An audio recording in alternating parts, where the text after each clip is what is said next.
All right, I'm going to go ahead. I'm going to start this up right away. This is going to be more of me talking as opposed to me responding stream. But, all right, the paradox of the red-pilled traditionalist. Now, some people may be taking a look at that situation and, hey, Danish, how's it going?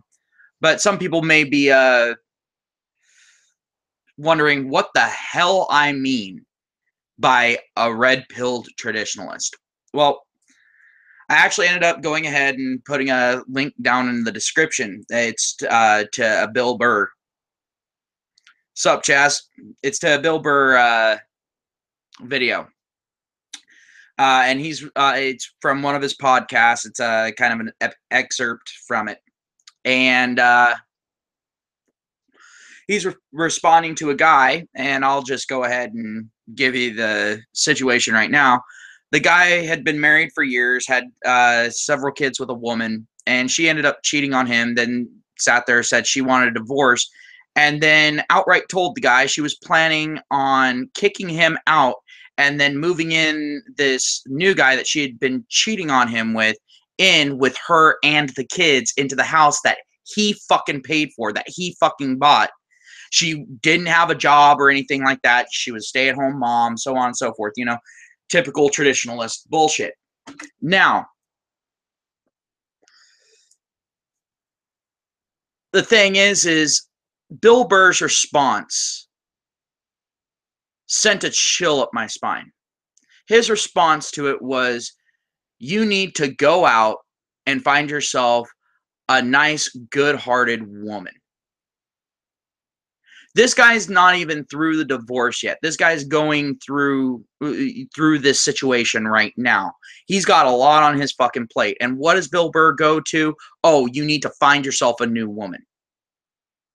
Now, I love Bill Burr. I absolutely love the motherfucker. I've watched pretty much every one of his specials. Love the guy. But the thing is that right there was one of those situations where as soon as that came out of his mouth, I was all like, are you for fucking real right now? You really think this guy's wanting to jump back on to that fucking saddle after the previous saddle that he jumped on shoved a fucking dick up his ass? Really? Really? That's your answer? Hop on to another dildo-riddled fucking saddle? That's your fucking answer to this situation? Get the fuck out of here.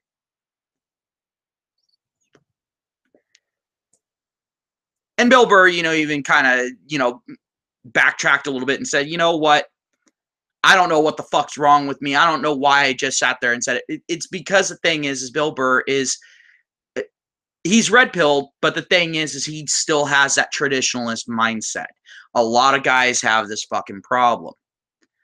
The thing is there's a lot of guys that want to go back to the way it was before for God knows what reason. I mean, again, that's going to be something that's going to come down to the individual. Me, for one, I do not want to go back to the way that things were. Guys had it shit then, they have it shit now, and they'll have it shit in the future if we just bounce back and forth between then and now.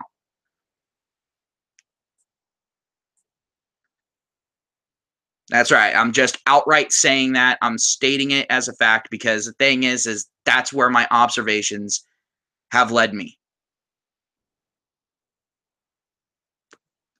Now, you can feel free to disagree with it, but at the same time, don't sit there and say that guys didn't have it shit back in the day. And if you try to say that guys don't have it shit now, you either haven't been paying attention or you're remaining willingly ignorant of the current situation. But the thing is I mean, that's pretty much like the worst case scenario for a guy. Being married, the wife cheats on him because he's either not paying her too much attention or he's being, too controlling for sitting there and saying, hey, look, I'm the one going out. I'm the one earning the fucking paycheck. I'm the one bringing home the food. I'm the one bringing home all the resources. That means you at home, you take care of the kids and you make sure that the house is clean and you make sure dinner's ready to go. So that way I can refuel up, rest up for the next day of me going out and slaving away to support you and the kids. There are actually some people out there that think that that mentality is somehow wrong. I don't see that as wrong. I see that as him putting in his effort and her putting in her effort.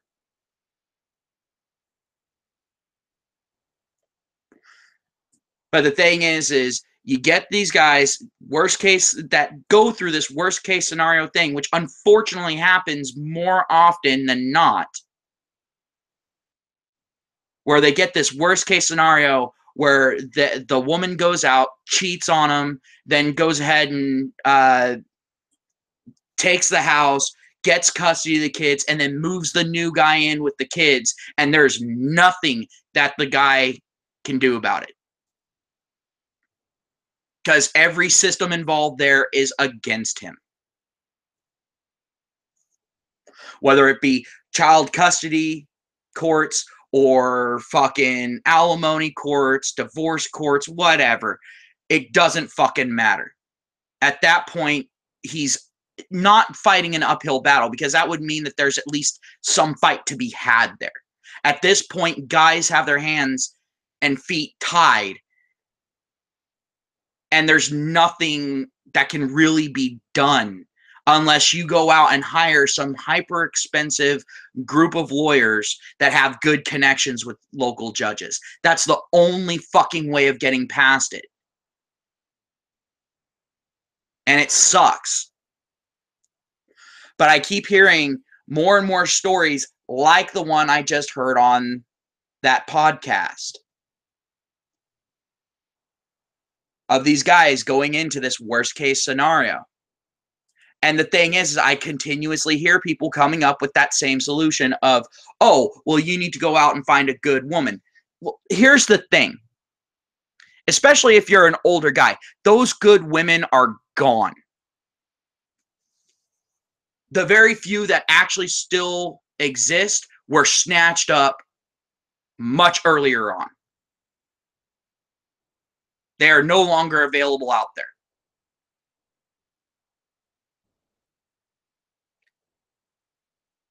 And the fact is at this point, telling a guy to go out and do what the exact thing that just fucked him over, telling him to go out and try it again, is not the way to respond to these guys.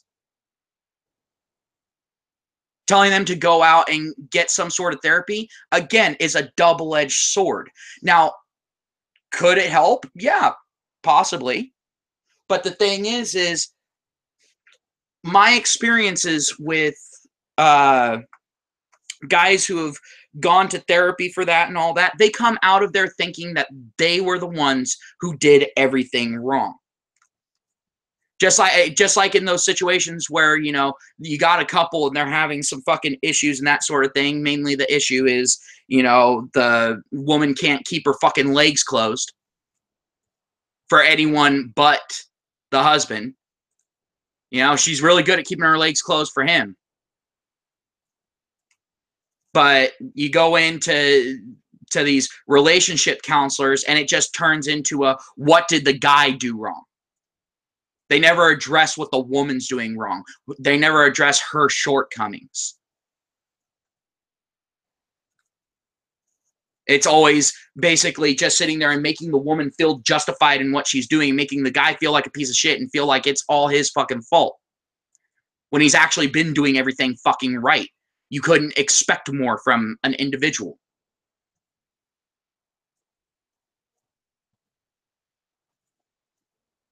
And so at that point, telling someone to go ahead and go get therapy probably isn't even the best idea at that point. At that point, it's, dude, go out, get some male friends, go out, have a few beers, enjoy your life as much as you can after this butt fucking that you're taking. Get yourself recovered. Now you know bullshit that can come your way. So be wiser for it.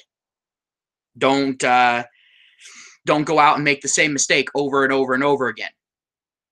Like these guys that go out and get married 4 or 5 times and get a divorce every single fucking time and then go, oh, I don't have anything left. I can't retire, but I also can't work. So what am I supposed to do? It's all like, dude, you're asking the question way too fucking late at that point. Thing is after that first divorce, you got one more chance. Because the thing is, you go through that second divorce and then get married again. Well, a dog learns after twice. Be smarter than a damn dog. I don't even think guys should make the mistake once, but that's just me personally.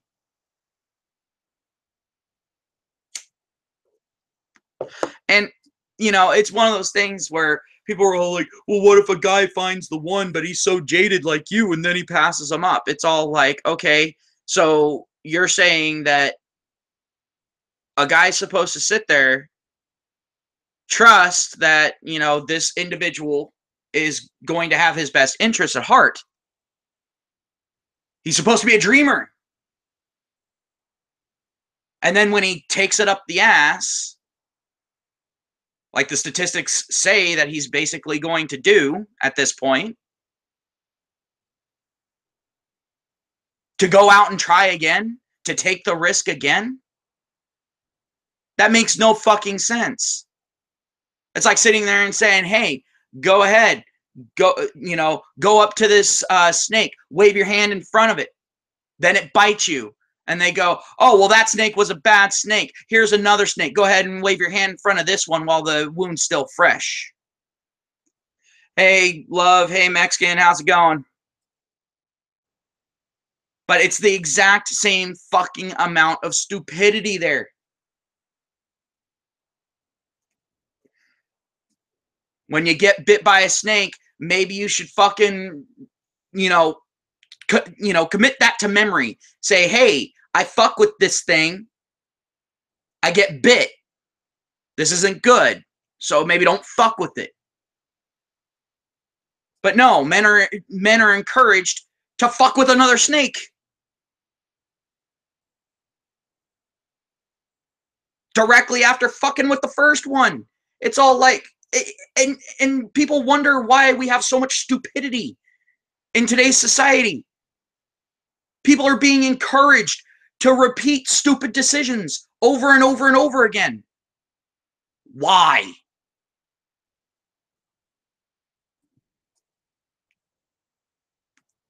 I truly don't understand. I truly don't understand where these people are coming from. If a guy's in the middle of a fucking divorce, don't tell him to go out and start looking for the next ex. Because if that guy has any semblance of brains left, he's going to look at you, hear what you're fucking saying, and then never listen to you again. Not in any serious manner.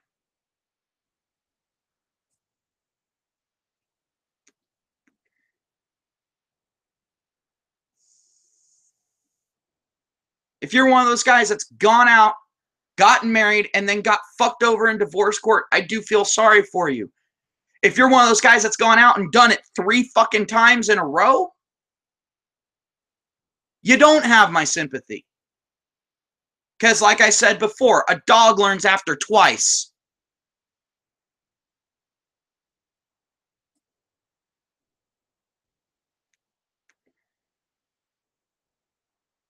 You know, they got that saying, fool me once, shame on you. Fool me twice, shame on me. Well, guess what? That saying applies here. Hey, NYC, how's it going? But the thing is I honestly recommend anyone go ahead and watch the video that I linked down in the description. Highly recommend it. Because right there, you see the paradox of a red pill traditionalist. And you see them coming to the realization of what they're saying.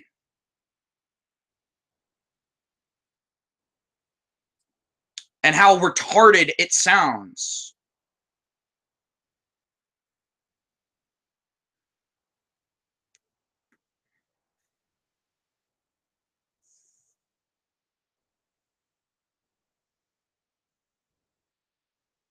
But I'm one of those people that when I see something like that, if someone comes up and asks me, what should they do?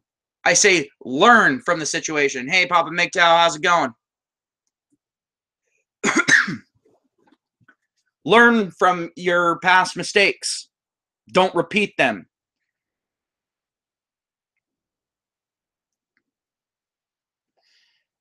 I'm so sick and tired of these red pill traditionalists trying to come out and use traditionalist ways of solving problems after being red pilled, even though they know it doesn't fucking work out well. It's stupid. Just outright stupid. And it's rare for me to call something outright stupid.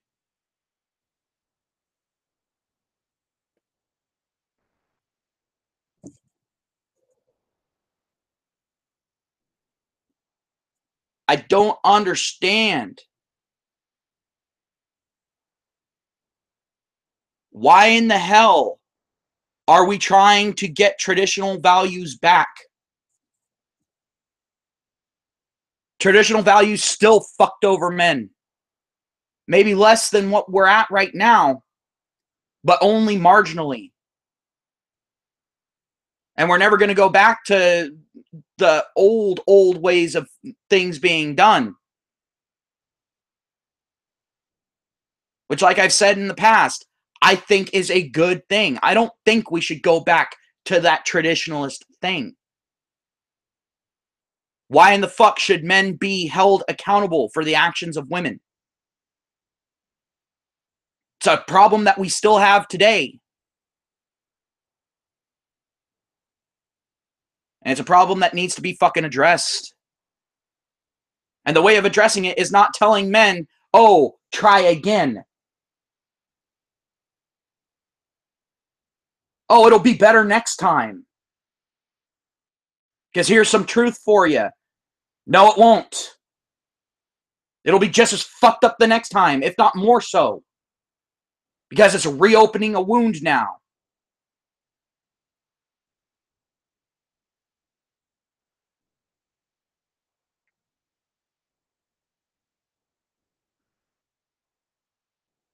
But the fact of the matter is at this point, the only winning way for men is to step away from the chessboard. Because let's be fucking honest. If I'm going to equate this to a game of chess, all of the back row pieces were taken away from the men and given straight to the women. All we have are a couple of shitty pawns and a king. Just so we can tip it over to submit. Fuck that. I say flip the fucking table and walk the fuck away.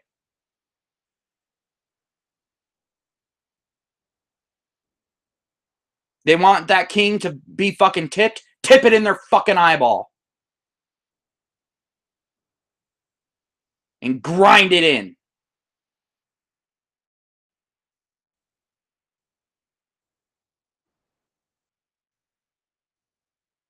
The thing is the paradox of the red pill traditionalist is the most confusing paradox out there for me. Hell, I deal better with the paradox of time travel than I do with the paradox of the red pill traditionalist.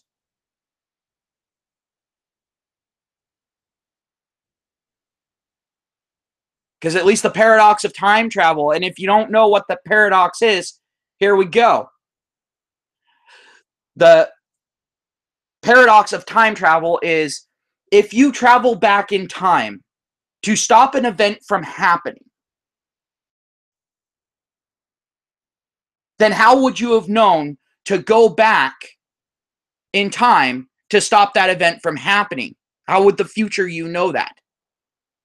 Therefore, getting you into an infinite loop, because if you never went back to stop the event, then the future you would know that the event needed to be stopped. So you would go back in time, but then you wouldn't know. And back and forth, and you just go into an infinite loop. I deal better with that paradox than I do with the paradox of a red pill traditionalist. Because a red pill traditionalist is more akin to Groundhog's Day. Except unlike in the movie Groundhog's Day, the main character, you, never betters themselves.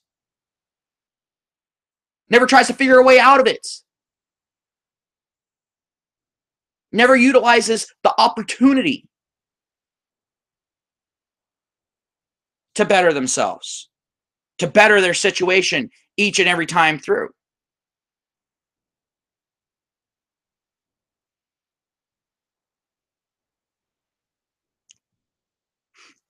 How's it going, Red Dragon? So the thing is, why in the fuck would someone who's going through a divorce listen to anyone seriously who's sitting there and saying, oh, you went through a divorce, you just had a really bad experience with relationships, you just had a really bad experience with marriage? Go out and do it again. Why would anyone listen to that person seriously?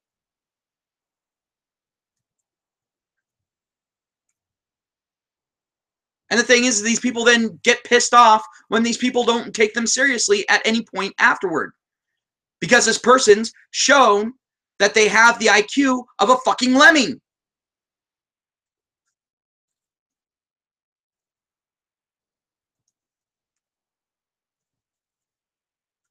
I'm sorry, I don't take advice from retards. Period. And if you prove to me that you are retarded, I will not take advice from you. I will not take what you are saying seriously. Even if at some other point you bring up a decent point.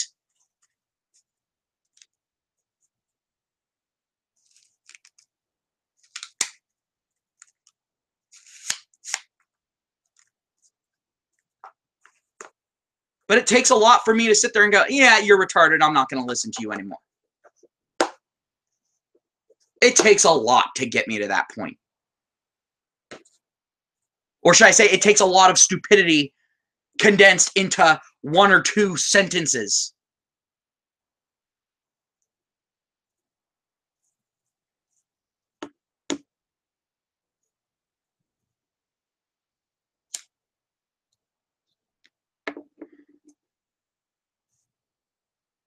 But the thing is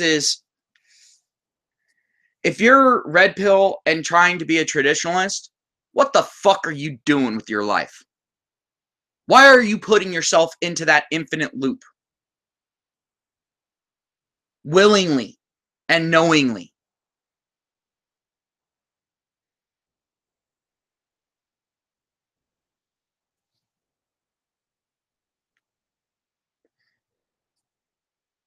Oh, Malcolm, I'm not going to go ahead and check out someone who's sitting there and trying to denounce MGTOW, especially not a traditionalist, because the traditionalists that denounce MGTOW typically aren't open to any level of discussion, and they are going to deny reality.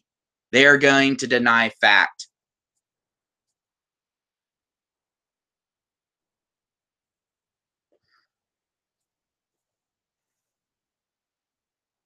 So I'm not going to waste my time. My time's already limited as it is.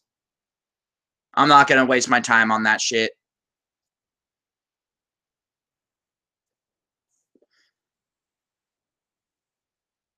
Like I said, I don't have a problem with people bringing up their own opinions and so on and so forth on my channel, but I'm not going to be going out of my way to channels that I know I'm going to fucking disagree with unless someone says, hey, this person has a really good point.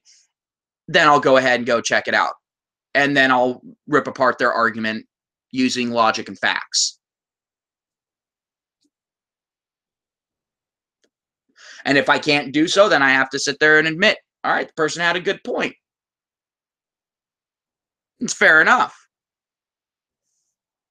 But the thing is anyone can go ahead and make a good point and still be way the fuck off base. Just because you're able to prove one little satellite thing off in the distance.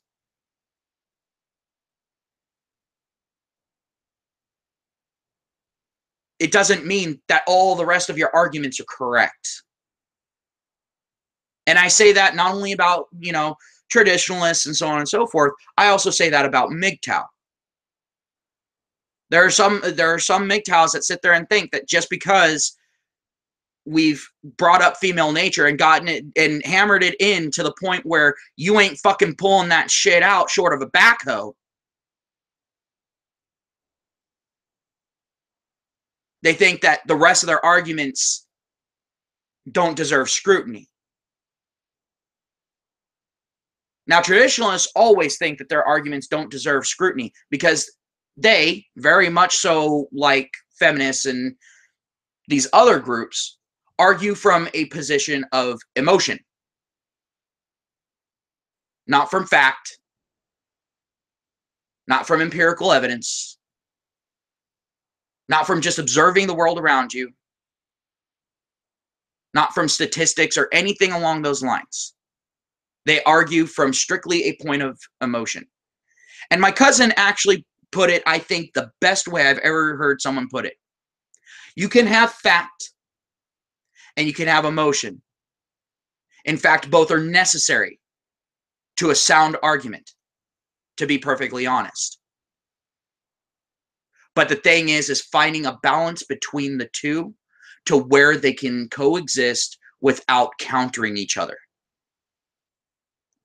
I think it was the best way that I've ever heard it put.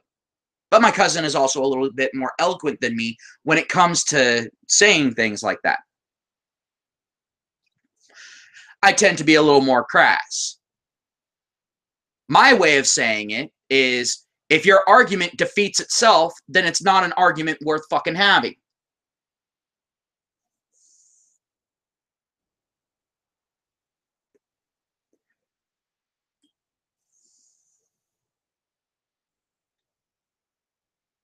But the thing is when I'm sitting here and talking about the paradox of the red pill traditionalists, they see what's going on. They understand that there are some major fucking issues that are happening. But they want to look over it so they can try to go back to the traditionalist way of things and they're trying to find their way back into the dream. They found themselves thrust into the real world and they don't like what they see. They can't unsee it. They know the shit. But they want to go back to the dream where you can't know the shit.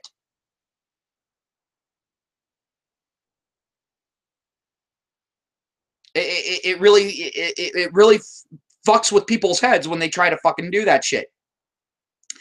And I saw that happen with Bill Burr in the video that I linked. He even sat there and said, I don't even know what the fuck I'm talking about here.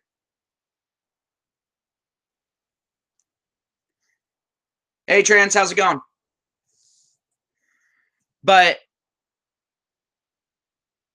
And you see that with the red pill traditionalists. The ones who have sat there and actually looked into the shit.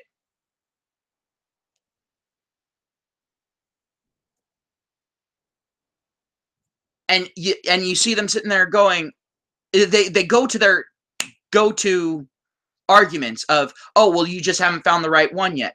But then they sit there and they go, your odds of finding a good one are slightly better than getting struck 3 times in rapid succession by lightning on a clear fucking day.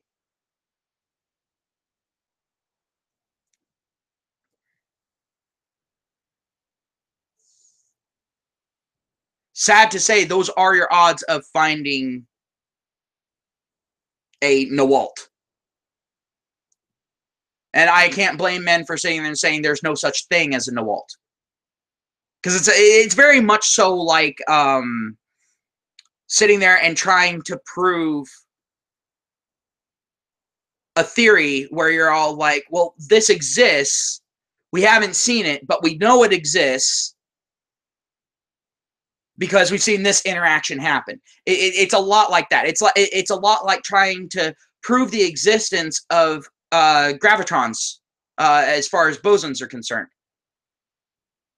And yes, I am going into some hypothetical shit there. But that's the thing. Like, people will sit there and say, well, unicorns exist, therefore, you know, Nawalts have to exist. No, it's just they got married early on because, let's be honest, the vast majority of the unicorns that you find out there tend to be fairly up there in age, and they know they've already hit the wall. They know that they're not going to fucking do anymore.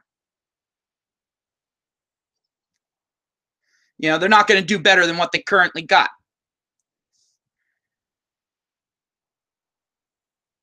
They know that their sexual marketplace value is actually in the deficit region. So they're sticking around with that. And yes, Papa MGTOW, I was talking quantum physics.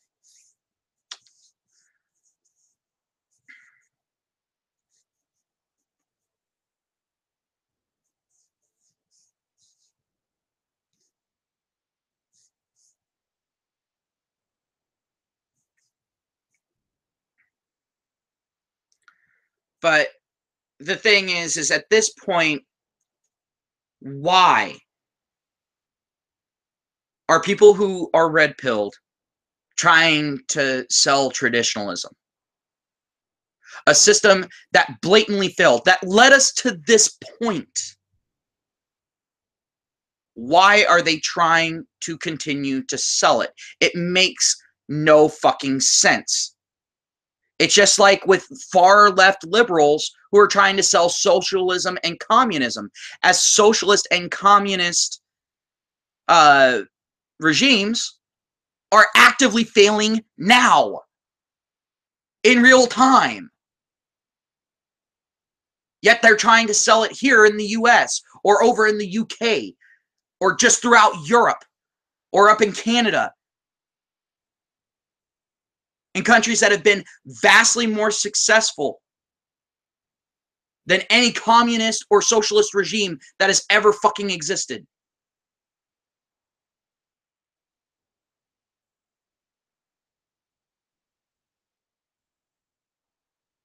And Trance, if some white knight comes at me to try to beat me up for some bitch, for one, I don't have a woman. All right? I will never fucking have a woman. So I don't know why he would be fighting me unless I just insulted his woman. But the thing is at that point, I might just go ahead and prove what I'm fucking saying to him. Beat his fucking ass in front of his woman to the point where she loses all fucking respect for him, and then fuck her on his unconscious body so he wakes up right as I'm fucking dumping it into her.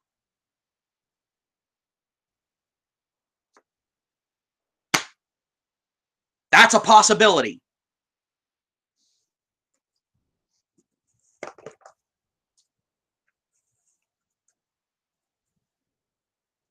But the fact of the matter is I don't really see a white knight coming at me other than fucking verbally just because I, you know, hurt a woman's feelings or something like that. I really don't see that coming down.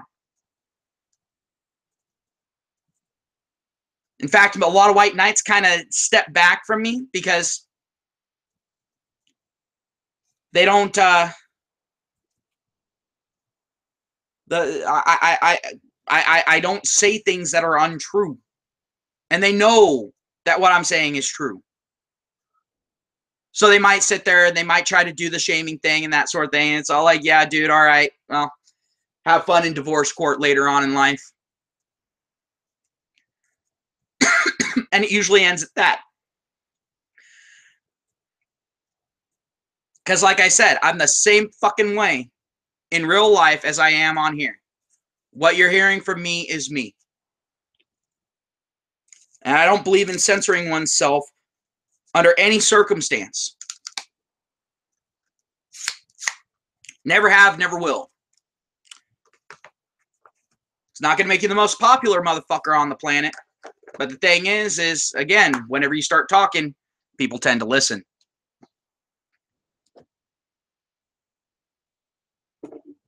Why do they listen? Because the thing is you can go ahead, you can make your points, and you can defend your stances.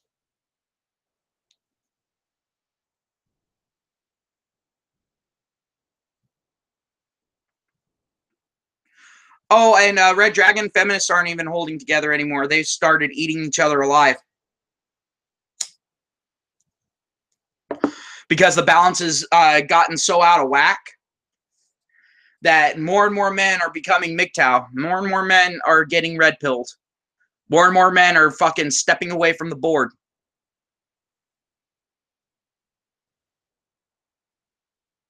And the fact of the matter is now feminists are starting to bitch at each other because now they're having to answer to women. Now women are sitting there and looking, and they're all like, you said it was going to get better. It's just getting worse. Now we don't even have guys around.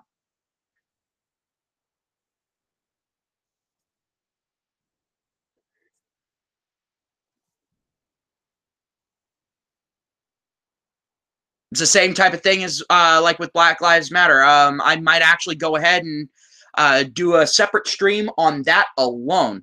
But here's the thing. Progressives are now starting to eat each other to such a degree that they actually published a title. I'll go ahead and try to find the link for it, and I'll go ahead and either link it in here or I'll link it in the live stream that I do with it. They actually published a piece called "Straight Black Men Are the White People of Black People." Now, once you can go ahead and process the idiotic piss poor grammar of that, go ahead and process what that's saying. They are literally starting to rip themselves apart. They're now starting to break themselves down into sub categories. As far as the progressive stack, the progressive stack is now starting to collapse in on itself, and it's starting to shatter into its individual little pieces.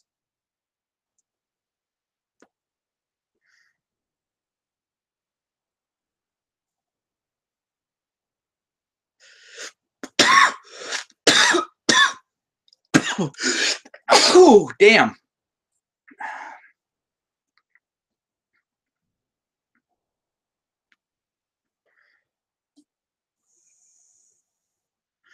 Oh, and Danish, the thing is as far as the whole big crash is concerned, a lot of businesses are starting to look at degrees from colleges and going, yeah, this is fucking worthless. In fact, there's some businesses out there, not going to name them, but there are some businesses out there that are actually looking at college degrees as a deficit. Like, you are less likely to get the job with a college degree because they know that there is a very, very good chance that you're going to be a troublemaker. And they don't want troublemakers. They want people that get the job done. They don't want people that are going to sit there and boycott or fucking go on strike every fucking week and then expect to still get paid. They don't want that. They want people that are actually going to come in and do the fucking job, actually be hard workers. So where are they looking? Oh, they're looking towards trade schools.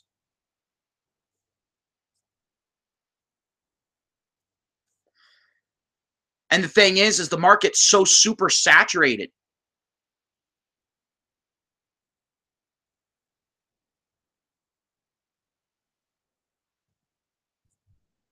Like, there are so many people out there with a fucking degree from one of these high-end universities.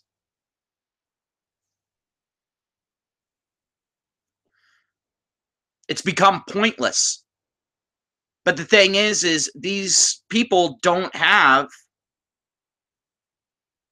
the situation of being able to prove that they have the skills. That piece of paper used to prove that you have the skills. But now, with the way that the current education system is in Western society, that piece of paper doesn't even prove that anymore. It just proves that you went through the motions, that you memorized shit long enough to pass a fucking test. It doesn't prove any level of retention. It doesn't prove that you have the actual life skills necessary for the job that aren't academic. It proves that you were able to sit there and pass those tests in a enclosed system that coddles you, that doesn't expose you to the real world in any real propensity.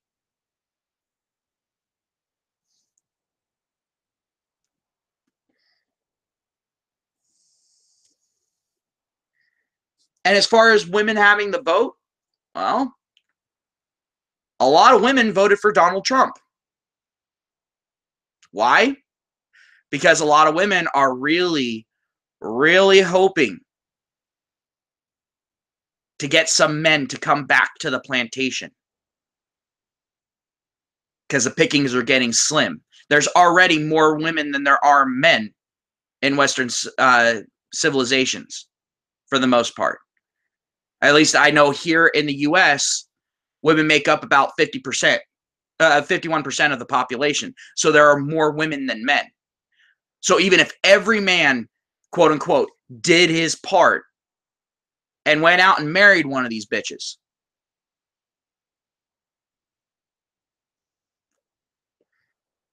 have a good one, Mexican. But even if every man went out and got together with one of these women, guess what?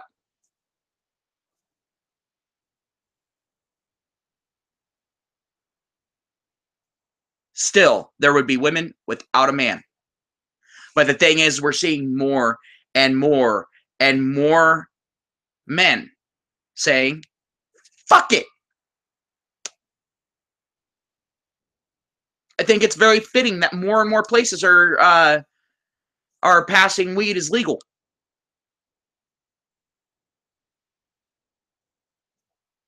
Because the thing is I forget which comedian said it, but he sat there and he said he calls weed fuck it. Why? Because when you smoke it, you start saying fuck it to shit that initially felt important. Well, MGTOW is sitting there and saying fuck it to pussy. It ain't worth it. It doesn't pass the cost benefit analysis.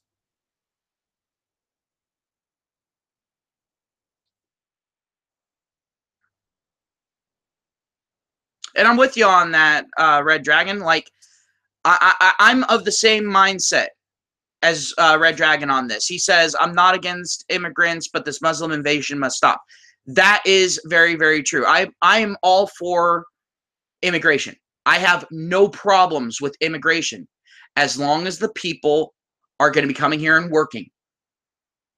You know, actually looking for a job, not coming here and then just living off of the welfare state. Like, if any immigrant sits there and goes, oh, well, I'm going to go ahead, I'm going to live here because they have the best benefits for when I'm unemployed.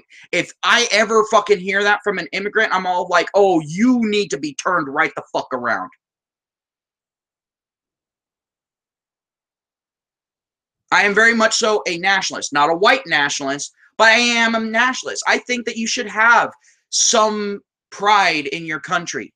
You should want to protect your country economically, socially, all of it.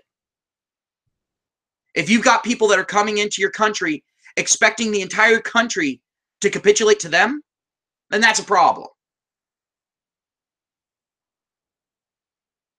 If they're willing to go to the country, work, integrate, all that sort of thing, no fucking problems, no issue whatsoever. I'm good with it. I'm all for it. But also, here's the thing. Why are we so looking for immigration when we've got so many people in our own countries that are unemployed already? How about we get those motherfuckers into jobs first and then start worrying about immigration? You know, then go ahead and reopen up the gates. Get our own house in order before we start shoveling in more. I don't think that that's a radical view of things. I think it's a pragmatic one.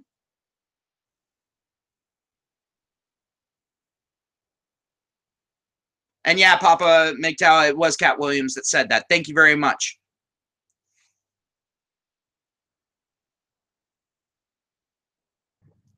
And Malcolm, to people who call MGTOW a bunch of nihilists, I can't fully argue against it because there are a lot of MGTOW that are nihilists. Like, let's be completely honest. There are a lot of MGTOWs like that. I like to think I'm not a MGTOW like that. But the thing is also at the same time, I'm one of those MGTOWs that sits there and goes, look, until these issues get resolved, I, in good conscience, cannot sit there and ever suggest to a guy, yeah, put a ring on it. I can't ever fucking suggest that. Ever.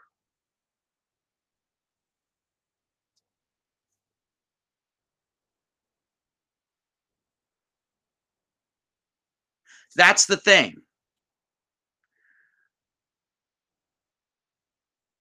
And if that makes me a nihilist, then fine, I'm a nihilist. But the thing is I'm not one of those people that thinks that we should just completely stop talking to people. But at the same time, I really think that we need to be kind of careful.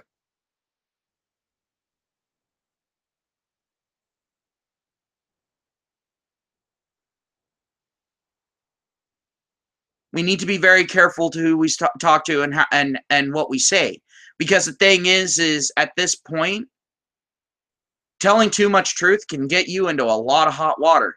Me, I really don't have a whole lot that I can lose, so I'm in a position at this point where I'm like, fuck it, I'll say it. I'll say what needs to be said. I mean, short of putting me in prison, there's not really much they can do to me.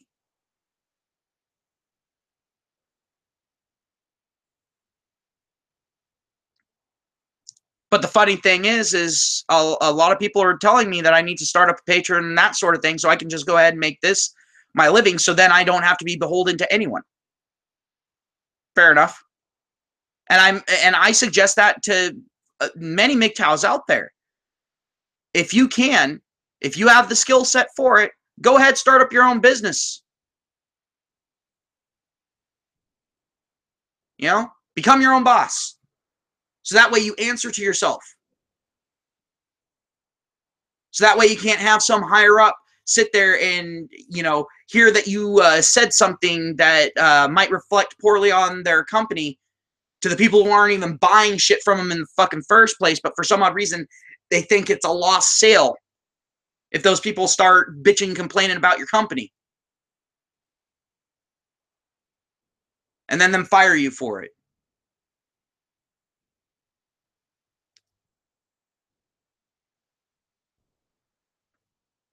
Or if they take personal exception to what you're saying because they're a traditionalist.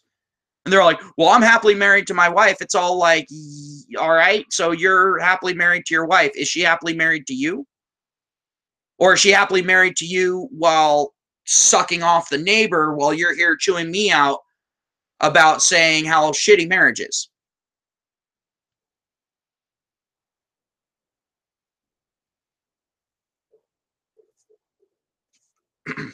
I just want to go ahead and bring that one up. Because I've actually had guys sit there and tell me how happily married they were, and then less than 2 weeks later, all of a sudden they're going through a fucking divorce because their wife found some guy to monkey branch to. And then I see the motherfucker and I'm all like, so, how's that marriage treating you?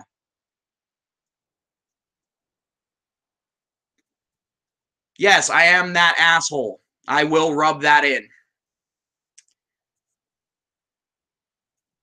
Because the thing is, I'm sorry, if you're sitting there and saying, oh, well, it works well for me, and if it's not working well for you, then there's just got to be something wrong with you. And then all of a sudden you get fucked over in the exact way that I was describing. Oh, yeah, you better believe I'm going to sit there. I'm not only going to ask you how exactly that crow tastes, but I'm going to sit there and shove it down your throat with a plunger. I'm going to drive that point home.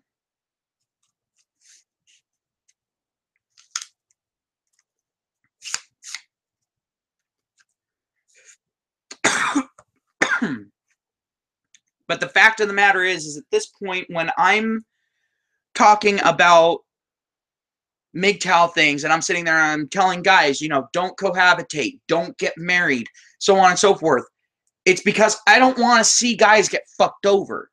And the thing is as soon as you start cohabitating, as soon as you get married, you are taking an extreme risk. And at this point, it doesn't matter what country you're in. That's pretty much everywhere. Some people are like, oh, well, Japan. Yeah, Japan's divorce laws are just as bad, if not worse, than here. In fact, it's very commonplace for a guy to go ahead and get married at a young age, go ahead and have some kids with his wife, him sit there and work 60-plus hour weeks. And I put that plus in there because here's a little thing that a lot of people don't understand about Japanese culture. When you're employed and you want to climb the ladder, which you tend to be a very driven person if you're employed in Japan. Like, let's be honest. If you are employed and you're wanting to climb the ladder, you actually have to be social. That means going out and drinking with your bosses and so on and so forth. Even if you don't like alcohol, you go out and you drink with them. So that means a lot of nights you coming home drunk to the wife. Very, very late. And that's after working an exceedingly long day at work. And then having to get up and go to work the next morning. That's where the herbivore men movement kind of came from. And that's the reason why they're in the situation that they're in. Is because a lot of men were bitching and complaining about being in marriages in which they're hardly ever involved. And then the woman can sit there and bitch and complain saying that the guy's never fucking around. Leave him, bring that up in court, and all of a sudden she gets full custody of the kids. They get the alimony. They get all that shit. They get everything. And the guy's left out on his fucking ass. But all they have to sit there and say is, well, he worked too much. He was doing too much to support me and the kids.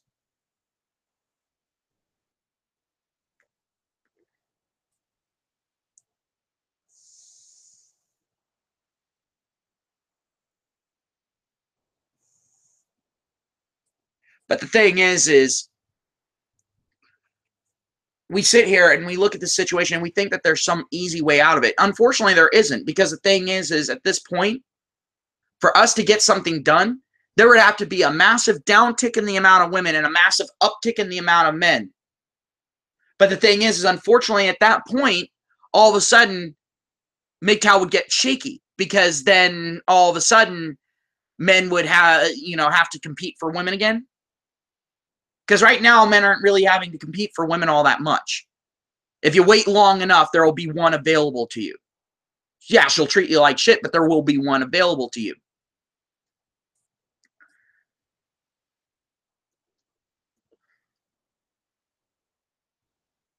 But the thing is we'd have to go ahead and get that uptick, and then we'd have to get men all on board with actually making some fucking change while we had the superior numbers through the legal system to go ahead and get these bullshit laws reversed, because women are not going to fucking do that.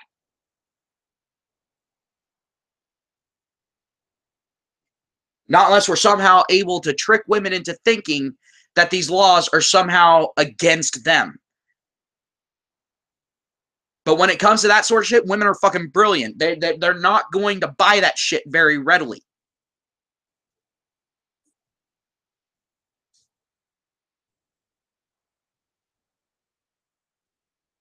Because they're going to sit there and go, wait a minute, no, I can go ahead, sign a contract with you, break the contract. If either one of us breaks a contract, I get paid my dividends over the course of however many years, as well as a large severance package. Why in the fuck would I get rid of that?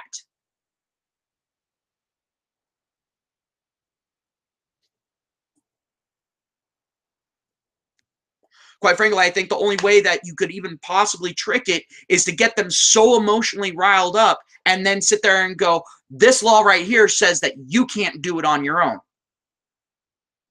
And get them to abolish it that way. That's the only fucking way. But that would take a lot of guys fucking doing a whole lot of pretend.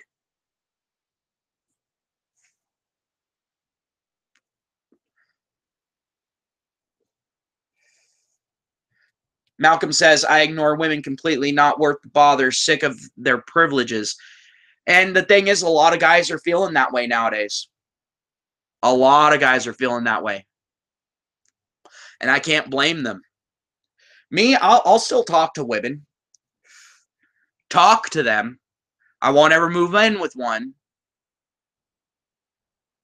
And if I'm going to be having sex with one, it's going to be a completely anonymous thing. Like, she doesn't know my real name. I don't know her real name. She doesn't have my phone number. I don't have her phone number. Any communications that were done are done on a public Wi-Fi on a burner phone. That's that level of fucking bullshit. That's the only way that shit would ever fucking happen. And it would have to be in a county that I don't live in or anywhere near or around. It's the only fucking way that shit's fucking happening. Just so that way there's absolutely no way of anything being fucking traced back to me. So that way that bitch can't go out and fuck 6 other guys and not make any of them wear a fucking condom, even though I'm going to be demanding that I fucking wear a condom, and then her sit there and put my name down on a fucking birth certificate. Oh, fuck no. That ain't happening. I'm going to make damn sure that doesn't fucking happen. Seeing an uptick in that shit. And I think that's actually kind of a response to MGTOW. Now they're sitting there and just starting to take random shots at guys.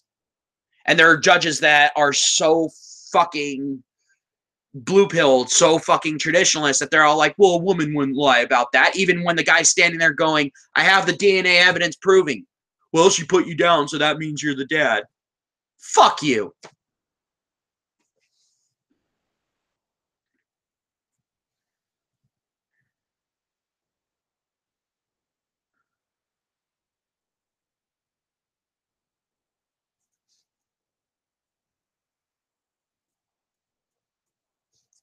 But the thing is I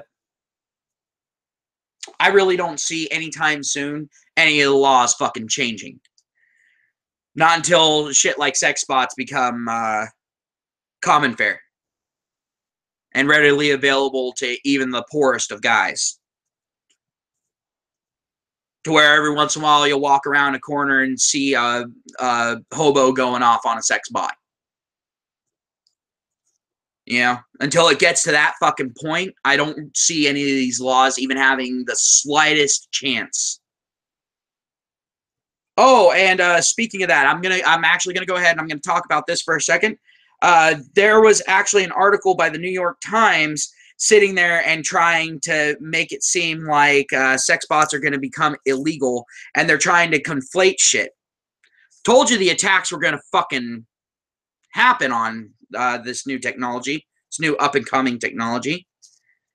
And they're trying to sit there and say, well, the thing is the people that program them say that they're not able to be programmed to take part in rape fantasies, but there are some users that are getting around that and programming it in themselves. It's all like, yeah, that's not the producers of this shit's problem. You want to go after those people, go after them individually, although I don't know how you're going to know that shit. Not unless you're hacking into it and fucking recording the video. Or someone being stupid enough to upload one of those programs online. But anywho, just wanted to go off on that for a second. That'll be its own fucking live stream. Hopefully I can get Dilgath in on it.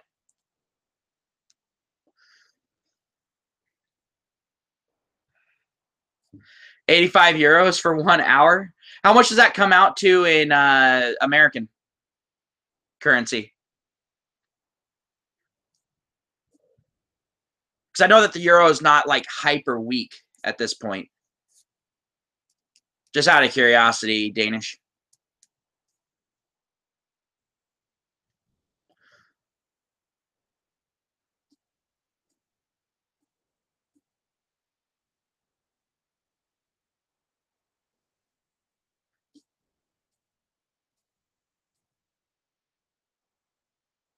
Around $100 for an hour? Fuck that. I'll just go ahead and save up the 10 grand and fucking buy one for myself. Thank you very much.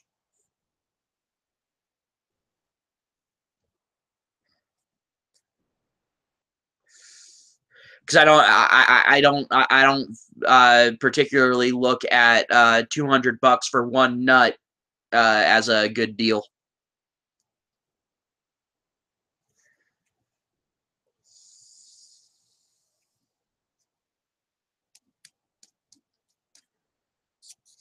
But yeah, no. And guys, did you hear about UC Berkeley and the teachers there saying that they're going to go on strike during the free speech week?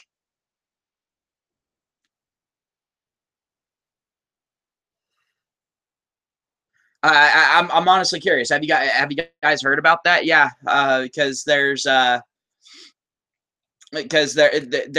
this group of professors at UC Berkeley that are trying to get all the professors to basically shut down the school during free speech week. And they're trying to say, well, it's to protect our students. No, it's not. It's because you don't want your students to be exposed to new ideas. You don't want them to see that you're lying through your fucking teeth to them. That's what's fucking going on at UC Berkeley. And I think that it's absolutely fucking hilarious that there are some teachers that are all like, no, I'm not fucking canceling my classes. And there are students that are getting up in arms about it going, what the fuck? I paid for a fucking education. Now you're saying I don't get a week of education because you guys got fucking triggered? Fuck you.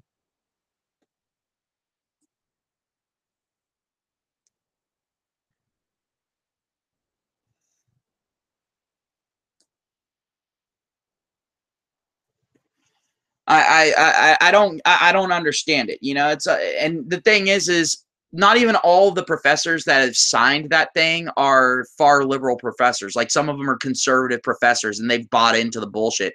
Either that or they're too cowardly to fucking stand up.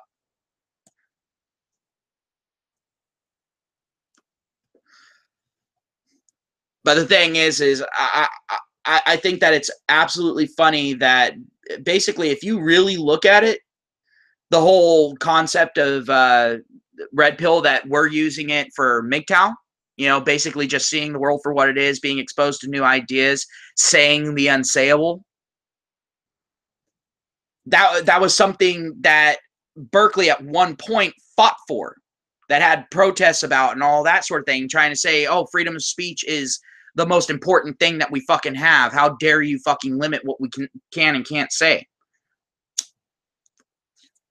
Now, fast forward 50 years to now, and they're sitting there and saying free speech needs to be limited to protect the privileged elites' feelings.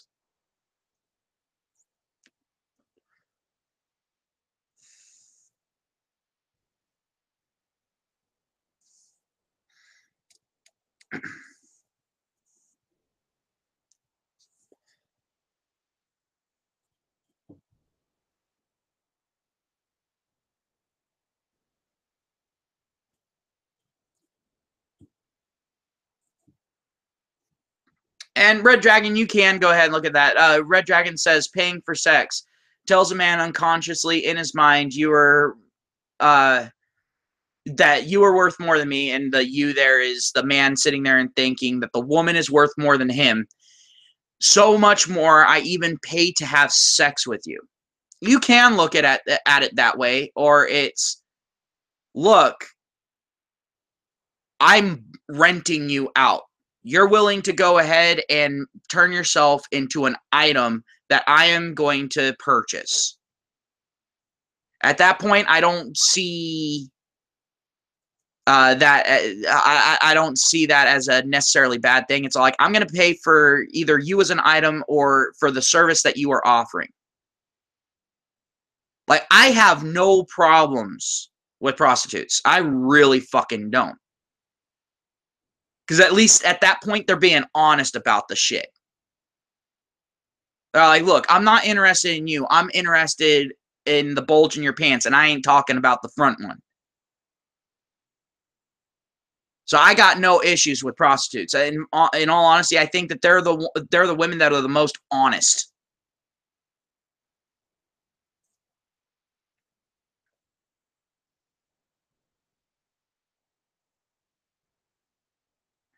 You know what, dude? I don't consider 160-pound land whales, but that's because here in the U.S., for a woman to be considered a land whale, she got to be like 200 pounds plus.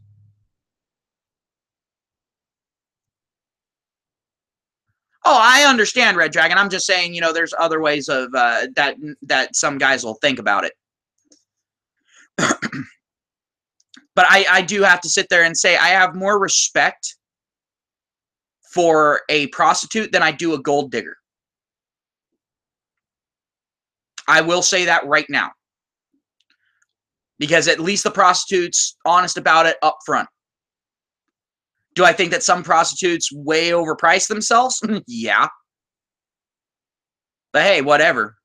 In fact, in Australia, there was a woman that she's an escort. And she actually sat there and for a little bit was actually speaking some truth about, married guys that go to her and how it's usually because they're not getting sex at home, because they're being denied sex because the woman just can't be bothered, or they'll sit there, the sex will last an hour, but they pay for 3 hours just for cuddling and a sympathetic ear to listen to them, to get the girlfriend experience, the experience of them having someone that actually cares about them and listens to them.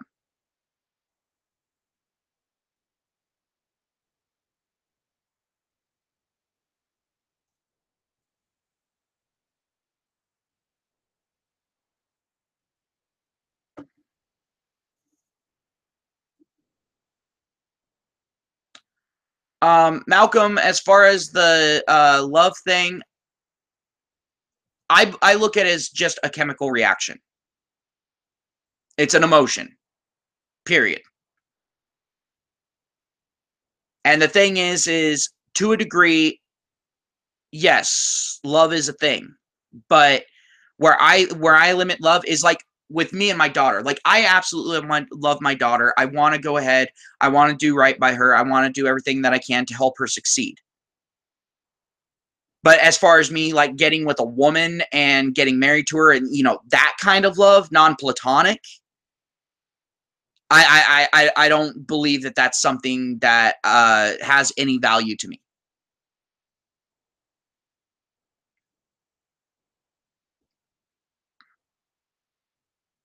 And no doubt, he says, I think love is a manipulation tool. And it is. It is a tool that can be used to manipulate you, both for the better or the worse. But the thing is with me, I'm also one of those people, and I'm not afraid to admit this. I'm one of those guys that can quote unquote fall in love very fucking quickly. It is a weakness of mine. That's one of the reasons why I don't even date anymore. Is because at that point it's not a fucking thing for me. I'm not going to put myself at that risk.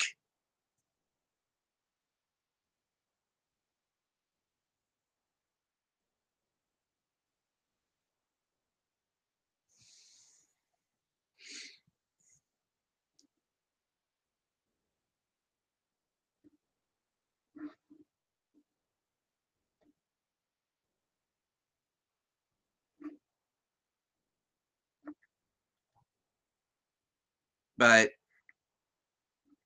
the thing is when it comes down to the question of is love real, is it not real? It's a chemical reaction. So in that way, yes, it is real. That's all it is. It's basically a bunch of chemicals fizzing around in your body and your head.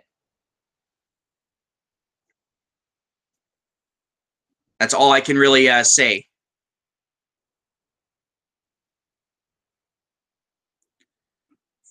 From Orange County, I don't think I'm too incredibly far away from that. I think I'm a hour or 2 hour drive away. I'm not exactly sure where Orange County is. Oh no, Red Dragon, there is a different chemical reaction for lust.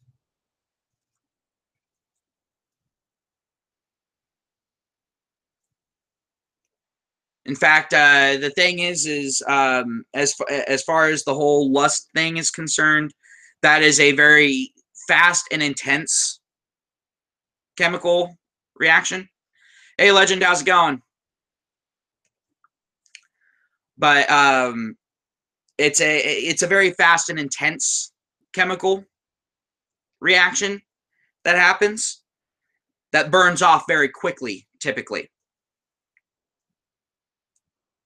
But the thing of love is like lust is very much so a sexual thing, whereas love doesn't necessarily have to be sexual. Like you have platonic love.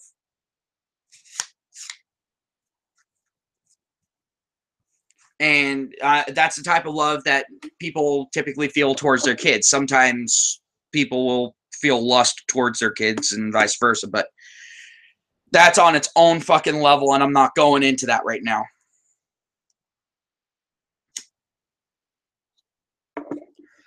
But love tends to be more of a long-term change that happens in someone.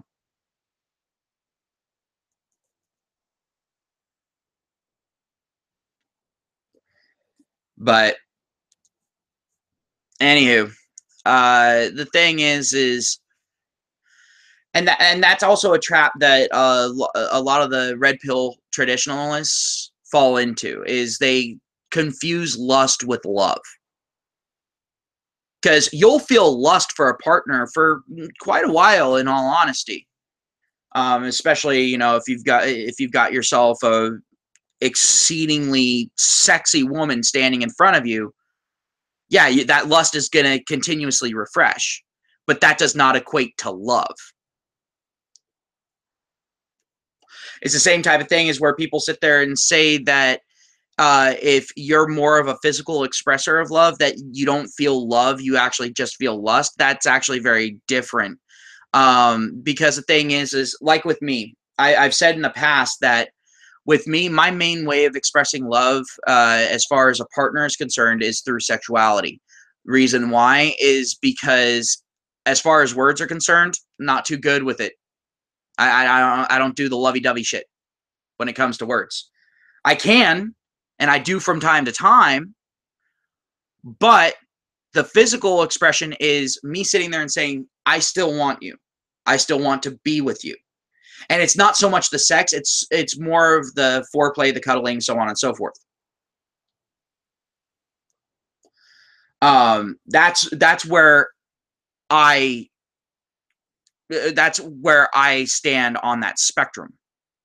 And so that's where I come from. And the thing is no one actually ever really gets that unless they're the same way as me. But the thing is the fact that that was my way of expressing love in a relationship. I guess it was kind of a shit test for women that I was doing subconsciously. Because as soon as they started denying it, all of a sudden I was all like, yeah, no, you don't love me as much as you want because you're not wanting to do the one thing that it takes to make me happy.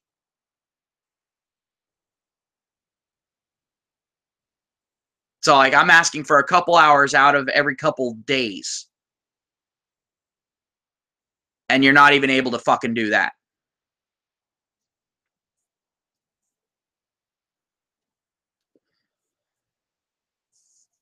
So, I guess it was a subconscious shit test that I was putting women through, that I was with.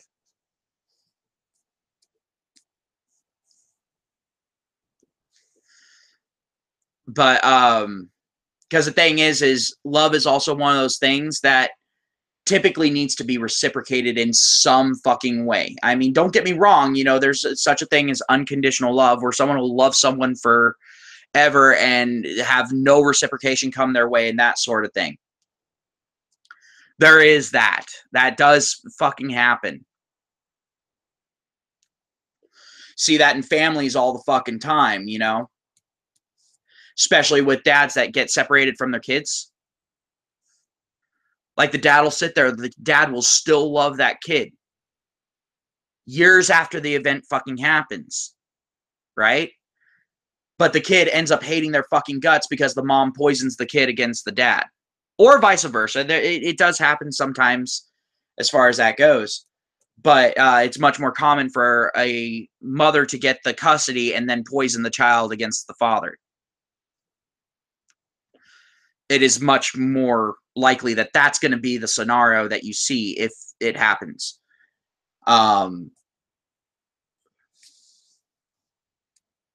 But hey, Misanthropic, how's it going?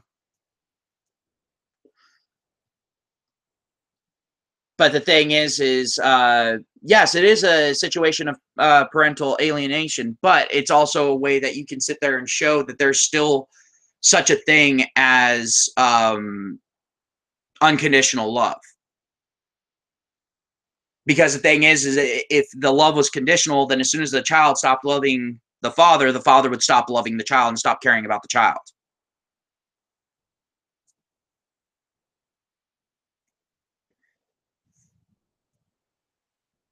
And so at that point, I'm just saying, you know, that is a way of saying, yes, there is such a thing as unconditional love. I mean, you see the proof in it there. And the funny thing is typically it's men proving it. Honestly, I really think that that it's funny that men are the ones proving that en masse, and women are the ones that make you call it into question. Yet women are supposed to be the more emotionally savvy of the two sexes. I think that that's absolutely fucking hilarious. In fact, if you go ahead and you look throughout history, go ahead, take a look at all the stuff where women are, you know, that gets the women's motors purring. You know, go ahead and take a look at those stories. What ends up happening? The man has to sacrifice. The woman pushes them away, unrequited love until the guy reaches a certain point where he's proven himself enough.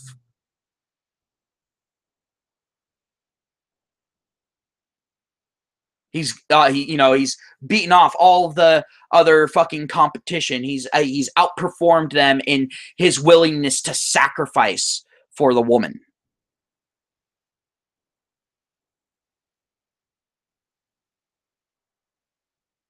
Me, I sit there and I look at these love novels and these love stories as fucking horror stories.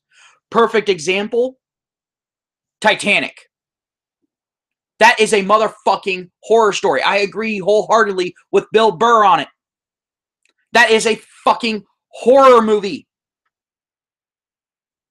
If you're a man and you're watching that movie and you're going, oh, at any point during that fucking movie, you need to get your fucking skull checked.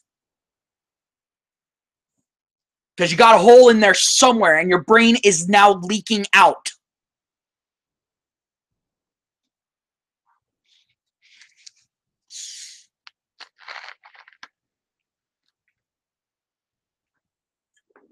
What's up, Neo? How's it going?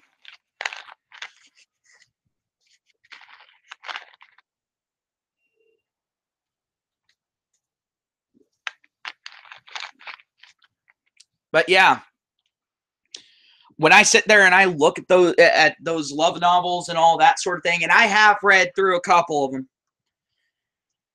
just to see what the big deal was.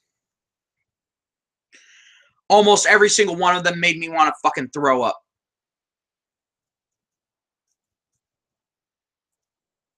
Almost every single one made me want to fucking throw up.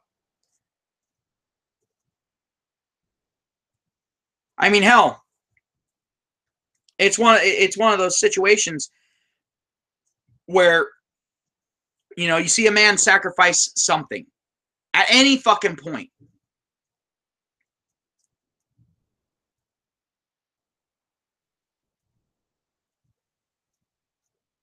It's just how it fucking works. No matter what story it is, it's always about how much will the guy fucking sacrifice.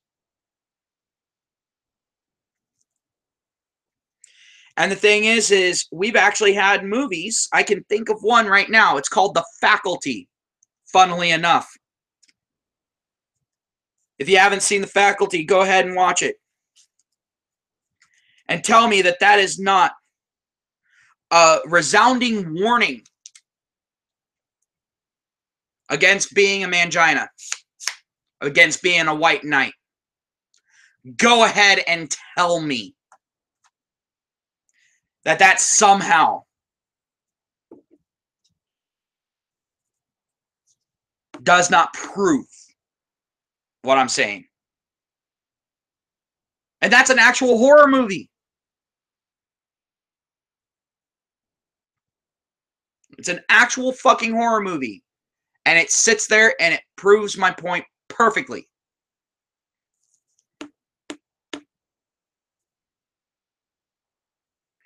And you guys are right.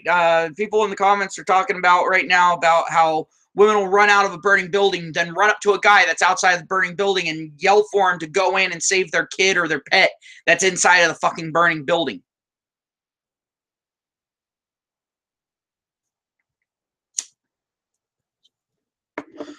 Honestly, I think that there's one scene in a movie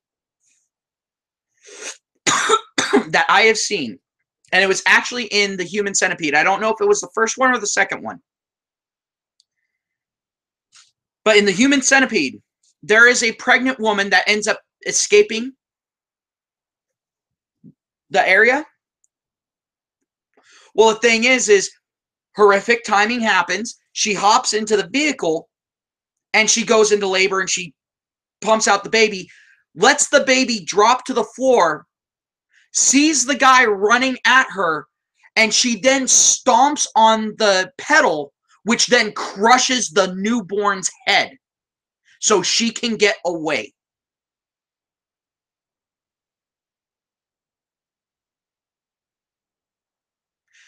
It was that scene that got me to stop watching that movie. Thank you, Chaz. All right, Chaz says it was the second one. It got me to stop watching that movie. I got so enraged at that point that I had to stop watching that movie. I went over to my neighbor's house because my neighbor had a punching bag, and I asked him if I could go ahead and use it. And I sat there and it started hitting that punching bag. No gloves, nothing. My knuckles started to bleed, and I exhausted myself to where I could not lift up my arms, and I still wanted to hit something.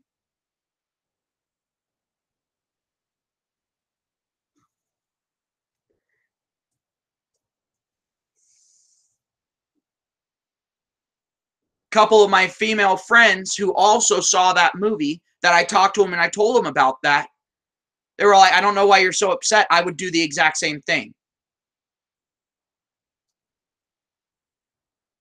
Now, I'm only talking about the female friends that had kids. The ones that didn't have kids, it's easy to sit there and say that.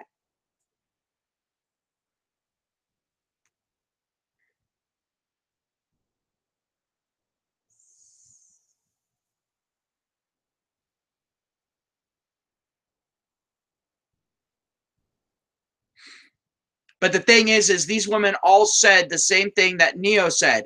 I don't blame her. I do. Because the thing is to save that newborn, or at least give that newborn a chance, all she had to do with her foot was just slide the newborn back and then slam the fucking gas.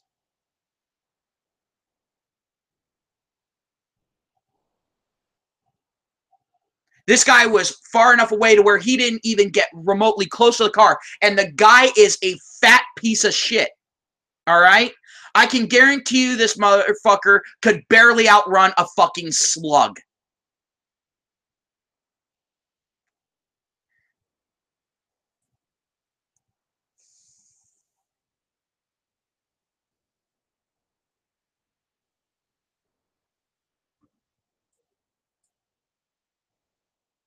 But the thing is again, I watched that well before I was red-pilled. Well before I was MGTOW. That was before I had a daughter.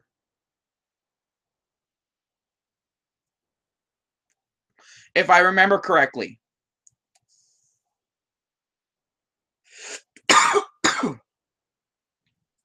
I could not handle it.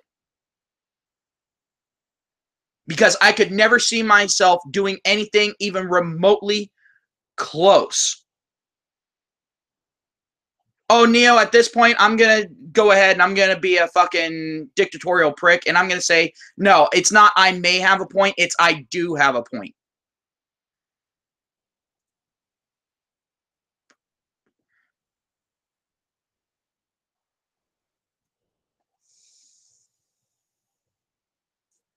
Well, Neo, if you think you can go ahead and stomach it, I recommend that you go ahead and watch it so you can see exactly what I'm talking about.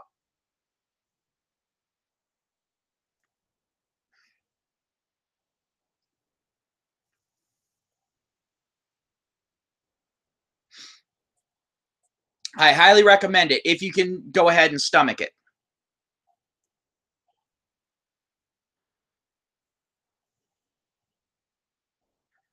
MA, I'm talking about the scene in Human Centipede 2 where a woman ends up escaping. She's pregnant and she ends up going into labor.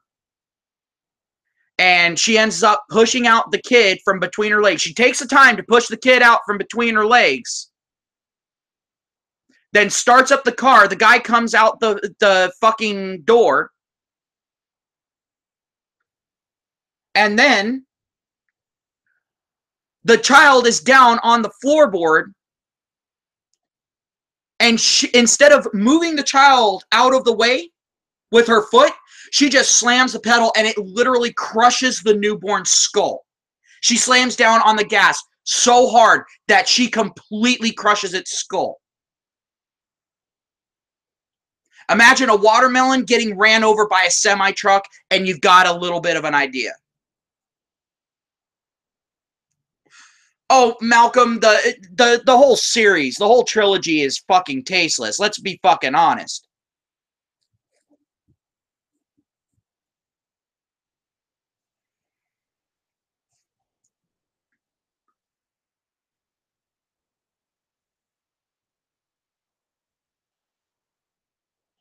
Oh, it's the same thing with me, MA. Child and baby death in movies bothers me. It bothers me greatly. Now, it's a different scenario of, like, if the child dies in childbirth or is just a stillborn or something like that, I can handle that. But if someone actively kills a child or a baby when it could have been avoided, yeah, it bothers me. It bothers me greatly. And me being a very emotional person, it's not a good thing to have me at that level of upset.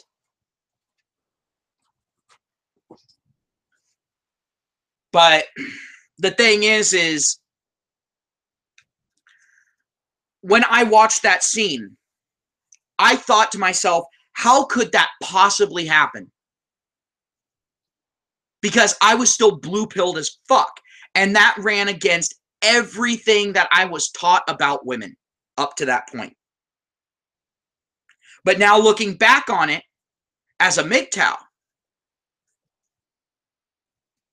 now I can understand it. Now it makes perfect fucking sense to me. Doesn't make me any less infuriated. In fact, it makes me even more furious.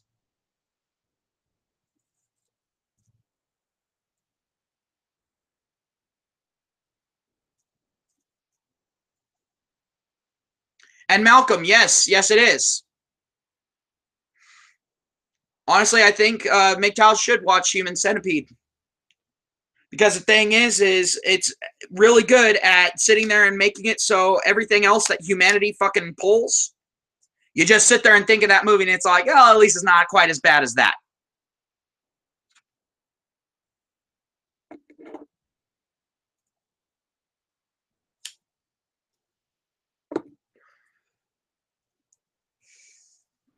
But I mean, that one scene was the one that was the breaking point for me.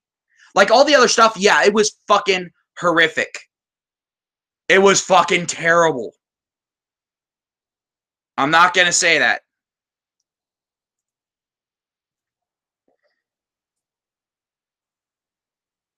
But the thing is nothing in that movie even got remotely close to bothering me as much as that one scene. I have not seen... I've actually seen one scene in a movie that bothered me at least somewhat in the general vicinity as much. And that was, I forget the movie. One of y'all will probably know, probably Chaz. Chaz seems like the movie buff here. There was this movie where these people were trapped inside of a store and there were these monsters. It wasn't the fog, but there was this fog outside and there were monsters outside and they couldn't get out. They basically barricaded themselves in. But there was one scene where they actually tied up a chick and rolled her out so that they could pull her back before the things got to her, but just so that they could get a look at the monsters. Well, the thing is they rolled her too far out, and while they were pulling her back, one of the monsters got a hold of her, but instead of killing her and eating her and that sort of thing, the thing raped her.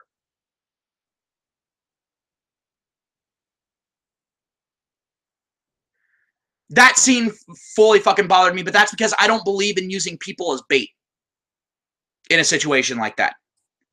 Not unless they're actively causing a fucking problem. And for once, this bitch wasn't really causing too many problems.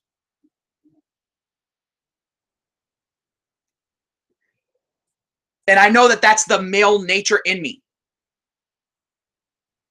I know that that's a thing. I know that that's the protector nature in me fucking going off, going, why didn't one of the fucking guys go out there if they wanted to fucking figure that shit out? Why didn't one of them volunteer? Oh, I will never watch The Hills Have Eyes, guys. I already know that. People warned me off that movie. They said that I should never watch that movie unless I'm ready for the world to fucking end. By my hand.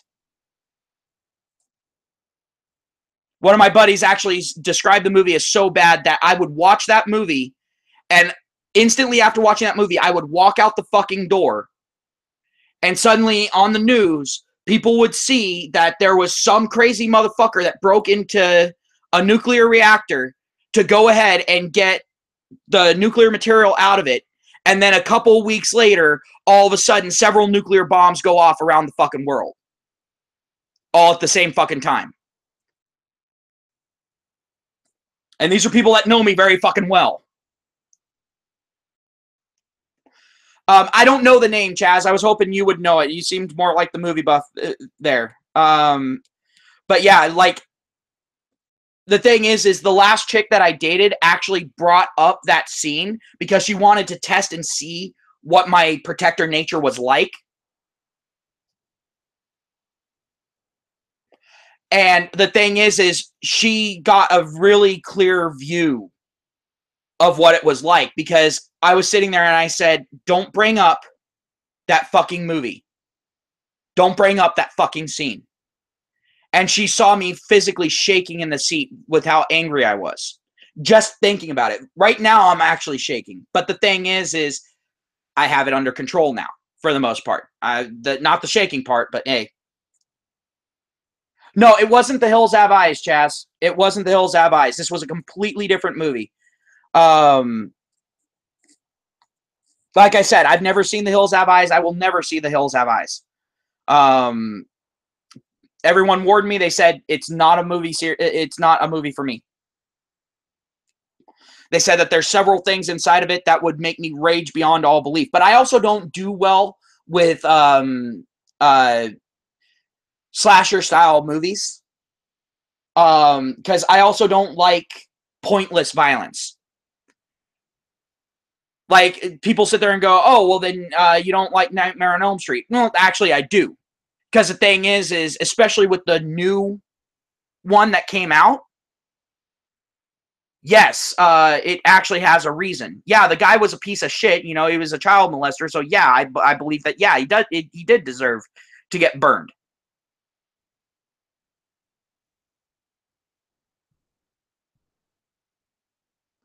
But the thing is at the same time, I can understand him coming back to kill people. Because, I mean, you know, when you're burned to death in your own house, I can understand where that would cause some resentment. But there's at least some semblance of a reason there. However, I don't do well with the Jason films. Except in the one where he was drowned by the kids that were at the camp. At that point, I understand it. But all of his other stories, all the other reasons for him doing it, hell of the fuck no.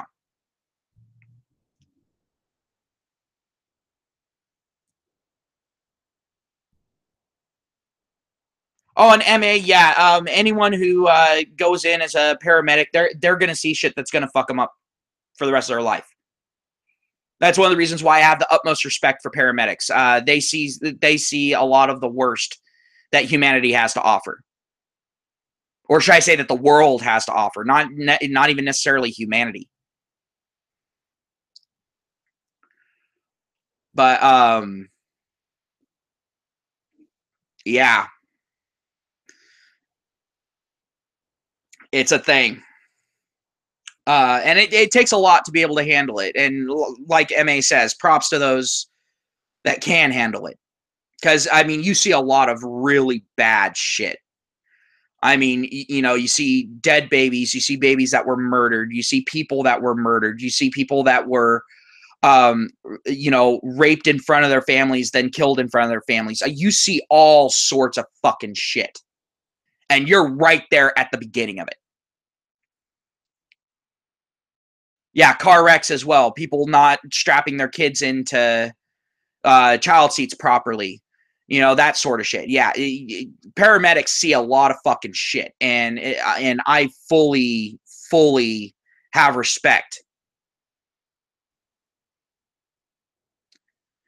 Um, but going back to slashers, like I said, I hate slasher films where the villain is doing it just because, oh, well, they're psychotic, or, you know, some little lame ass cop out like that. Like, there's no real advanced reason for it.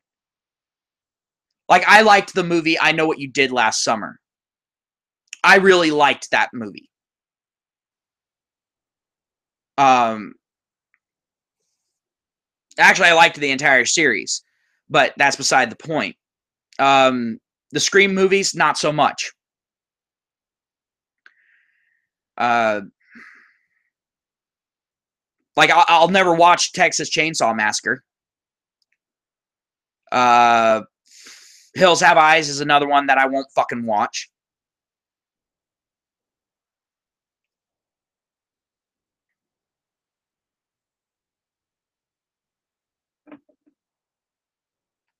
But the thing is when I'm sitting there and I'm watching a movie, like there's a lot of stuff. Horror films are MGTOW stuff. Remember, I brought up Titanic, and yes, I don't care what you fucking say. Titanic is a fucking horror movie if you're watching it as a guy.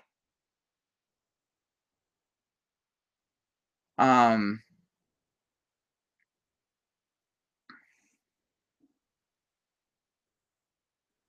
Oh, another horror movie that I like, Jonan. I absolutely love The Grudge. I like the Japanese one a little bit better, but it, you know, eh. I absolutely love The Grudge. Another one that I liked was The Ring. In fact, I still want to see the most recent one.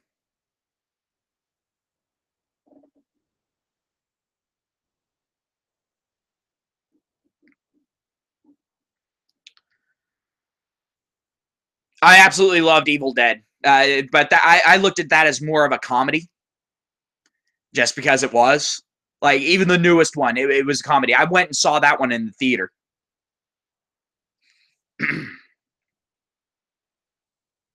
But actually, all right. So now we're gonna go on to MGTOW shit since Evil Dead got brought up. Thank you very much, Neo. I'm gonna go ahead and use that as a segue.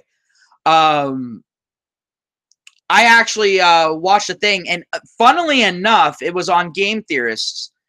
Uh, but the thing is, they were talking about how Duke Nukem failed and that sort of thing, and people were trying to figure out how it failed. Well, I'll let you know how it failed. It failed because it was a game that took way too long to come out, and you could see that you could basically see the rings in the trunk. It took so long to come out.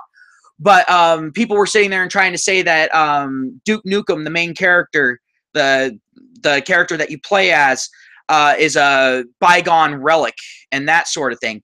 That video has actually been recently deleted. In fact, I watched the video, started going through the rest of the playlist that video was in, and then all of a sudden it said that the video was deleted. But the thing is is the saying, oh, well, now culturally, we don't look so much towards manly men and that sort of thing. Brought up a very good point, very red pill as fuck.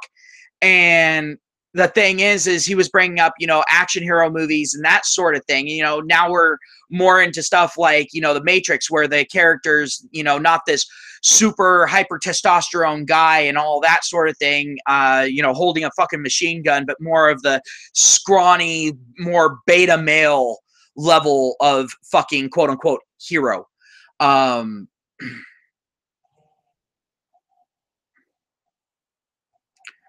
But the thing is they actually ended up bringing that up, and I'm like, that is a fucking thing that I have actually noticed. Haven't really called it out, but yeah, that is a thing. Now the heroes in movies, now you got shit like Twilight.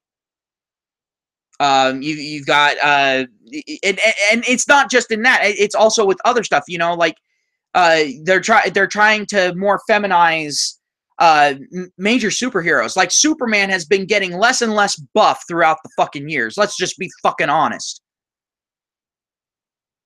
He's more man than super anymore. But then you've also you've got animated films and that sort of thing. Like let's go ahead and take a look at Frozen.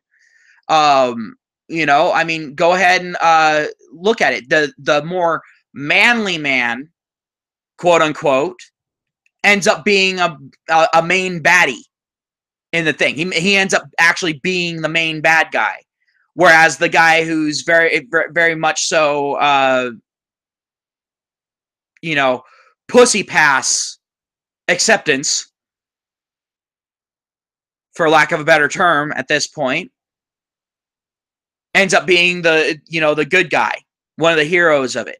And it's like, what? I mean, yeah, you could argue that he's a manly man as far as the whole, ice farming thing, but that's about it. I had to watch Frozen so many times because I have a daughter. Unfortunately, that movie is implanted permanently in my head now.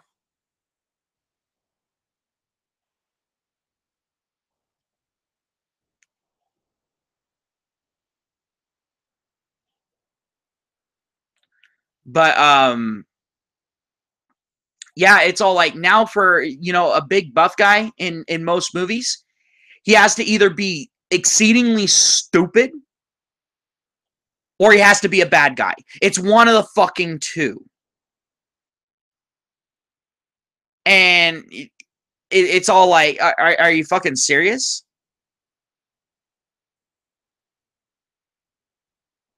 And we're seeing that more and more in movies now. We're starting to see that in fucking video games. I mean, yeah, we've still got video games that where, you've still got the quote unquote meathead guy, but they also tend to be fairly fucking stupid.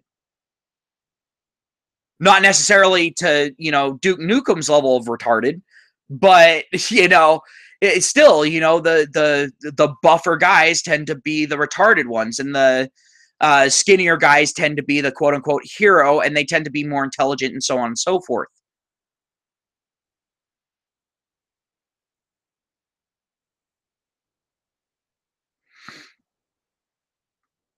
But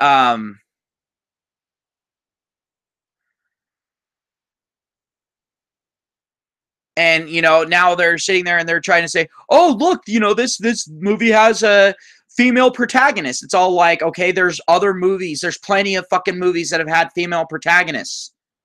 And here's the thing, all of them completely lack any tentative connection to realism. Like, I'm sorry, I don't believe a fucking woman that might weigh 120 pounds soaking wet is going to take out 40 or 50 guys without breaking a sweat. At no point will I fucking believe that. Sorry. Not unless she has a fucking gun and all of them are unarmed. And she has to have all the ammunition needed to take all of them down.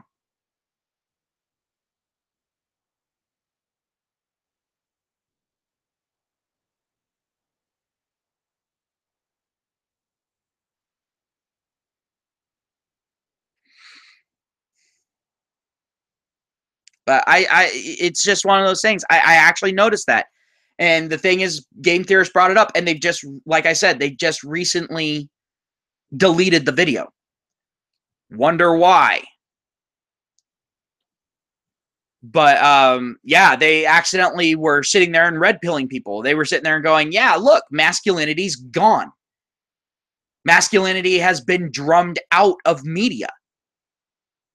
And now whenever you have a masculine quote unquote hero, people don't like it. It's all like, no, it's not that people don't like it, it's that women don't like it.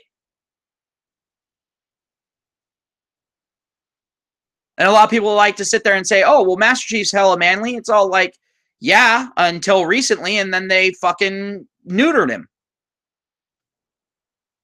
343 fucking neutered him.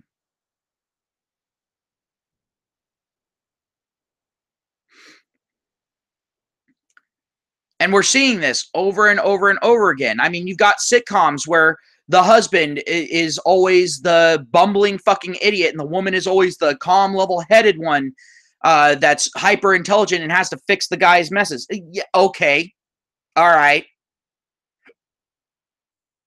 But then on the episodes where the guy actually sits there and outsmarts her, or he has to clean up her mess, all of a sudden he's treated like an asshole for the next like 20 episodes because of that one fucking thing.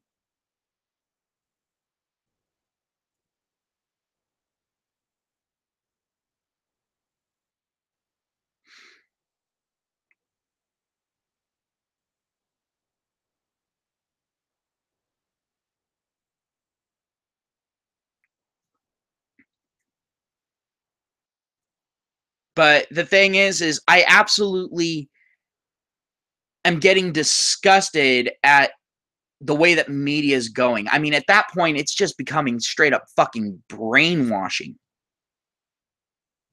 And then at the same time, women are sitting there and going, well, what happened to all the real men? It's all like, you're allowing the media, you're supporting media that is telling men to stop being men, to start being whatever the fuck Twinkle Toes vampire was from oh, Jesus Christ. Sorry, guys. I have gone all night without sleep. Please forgive me. Twilight. There we go. But yeah, it's all like you're telling men that that's what you fucking want by supporting this shit as much as you do. And then you got shit like, 50 Shades of Gay as fuck. I'm sorry. No. No. Fuck that noise. I mean, if you're going to sit there and fucking do BDSM, at least fucking get it right. But no, they sat there and basically, this guy was broken and the woman's trying to fix him. That's basically the fucking situation at that point. But she ends up discovering that she likes it. But, it's like, Jesus Christ. Hey, Malcolm, what's up? Oh, I got two Malcolms here. Damn it, I can't say Malcolm now. What's up, Lewis? But yeah, it's just one of those situations at this point where I'm looking at it and I'm like, I just want a good action flick nowadays. Now, the thing is people sit there and go, oh, well, you watch anime and anime has a lot of that shit. It's like, yeah, anime has a lot of that shit, especially the slice of life one. But the thing is those aren't men. Those are basically high school students. So I'm not exactly expecting them to be the manliest of men. And this is also coming from Japan. Japan's always had a very different view of what manliness is. From the US, anyway. So I can accept it. But also, at that point, it's all like, you don't have to take everything in media completely seriously. In fact, if you're taking everything in media completely seriously, then you're going to have a lot of fucking problems because you're going to be getting a lot of conflicting information and opinions. But the thing is also at the same time, it doesn't hurt every once in a while to just take note of what's going on, what the trends are saying. Like a lot of people were asking me, oh, well, you have Netflix and they just released a live action video series, movie series, not movie series, but TV series basically of Death Note. And I'm all like, yeah, I watched the fucking trailers for that. No, thank you. I like the original Death Note episodes, and I like the original live action. I'm looking at this thing and I'm going, fuck you.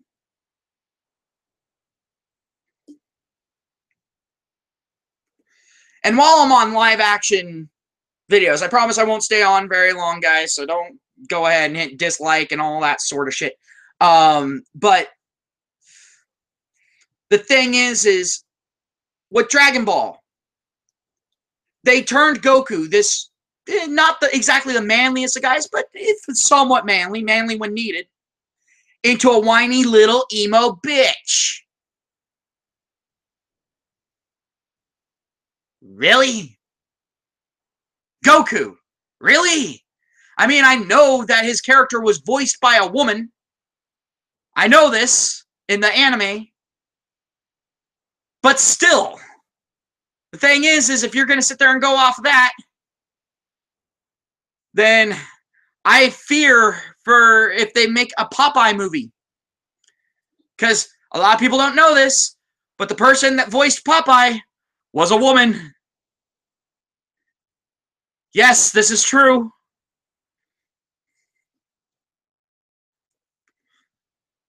I liked the anime. I haven't seen the movies.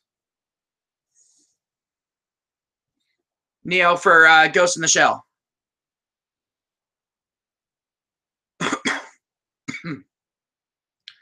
Yeah, well, my streams go into dark places every once in a while, Mackenzie. Every once in a while, they'll go into dark areas. But I wanted to kind of bring those up, especially like the human centipede thing, because of the fact that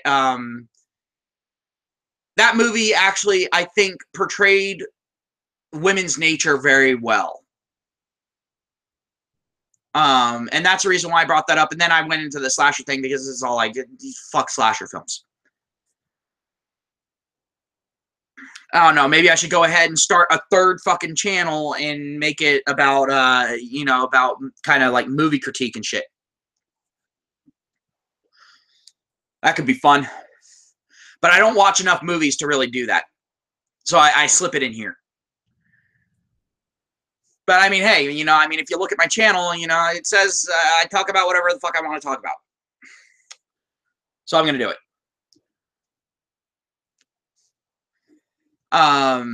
But it's one of those situations at this point now where when I sit here and I look at these men who are actually looking to understand female nature, but still trying to keep those traditionalist views, I don't know how they're planning on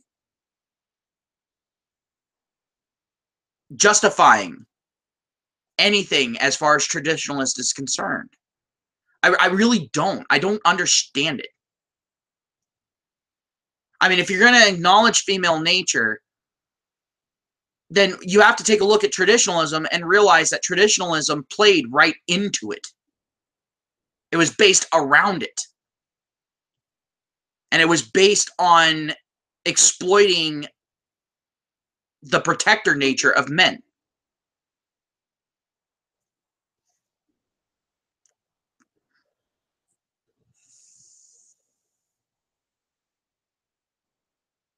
But the thing is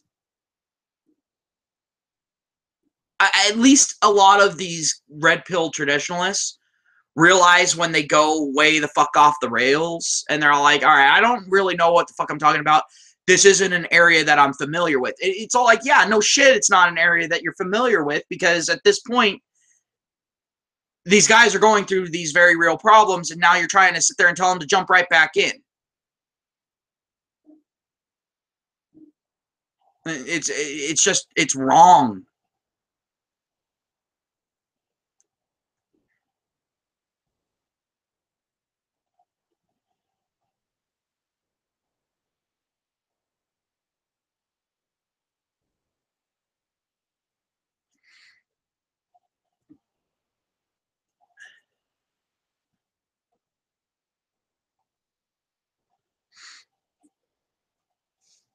Feminism, now, Neo, I do agree with you. Feminism does steal power from men.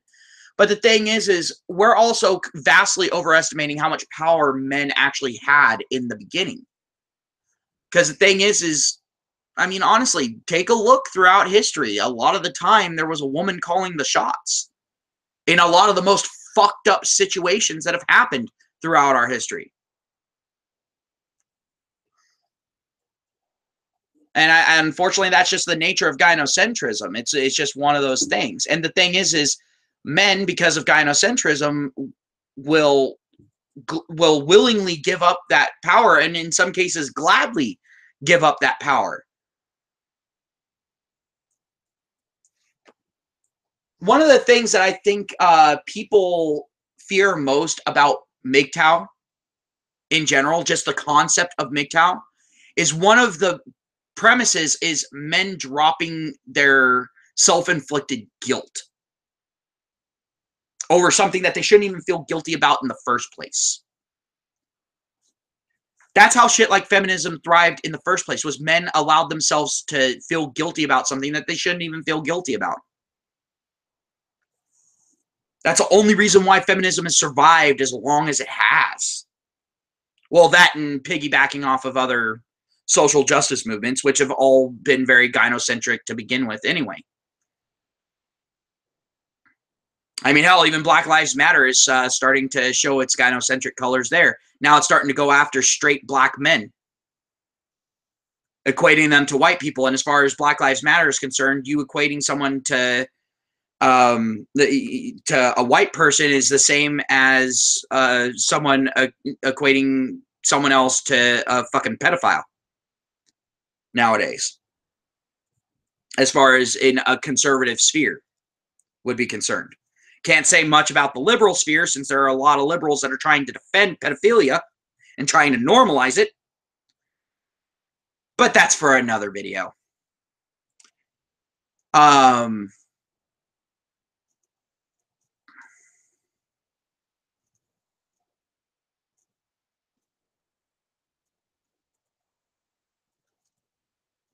What the hell is Kiss Note?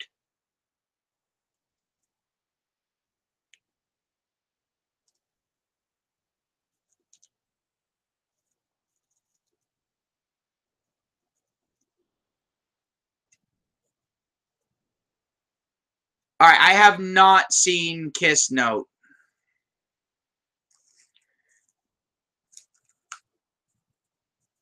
I've never even heard of it. What is it? A feminized, bastardized version of Death Note? Is that what it is?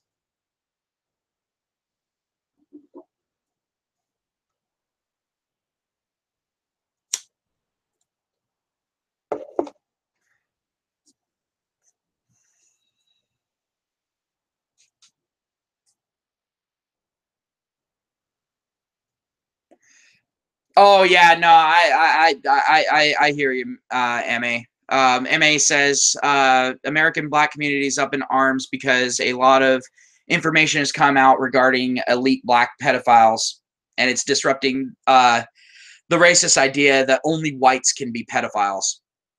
Yeah, no. Just go ahead and take a look at Africa. Enough said. Exactly. Every race has pedophiles. The thing is now people sit there and ask me what my opinions of pedophiles are. For one, I'm going to come out right now and say this. I honestly think that pedophiles are the scum of the fucking earth. And then I have to also follow it up with what I think the problem with pedophiles is somewhere along the lines, some wires got crossed, some real fucking damage fucking happened to them, whether it be some birth damage or just from society in general, and then reacting to the insanity of society in an even more insane way, and them getting so obsessed with neoteny that they can't stand anything that even has fucking pubic hair. Because I'm talking about actual pedophiles. I'm talking about the ones that sit there and go after prepubescent kids. When it comes to pubescent kids, I've heard arguments in both directions, both of them steeped in science. I still don't think it's okay to sit there and, fuck a 12-year-old in any way, shape, or form. I don't think that's okay. But if someone wants to go ahead and fuck a 16-year-old, that 16-year-old is fully fucking developed. They have enough mental capacity about them to be able to make a fucking choice. But I personally draw the line at 16 of what I would sit there and say I think the universal legal age should be. And a lot of places agree with that. So I don't know if that's just programming that's been implanted in my head or if that's my actual fucking opinion. But I can honestly see the scientific argument for it.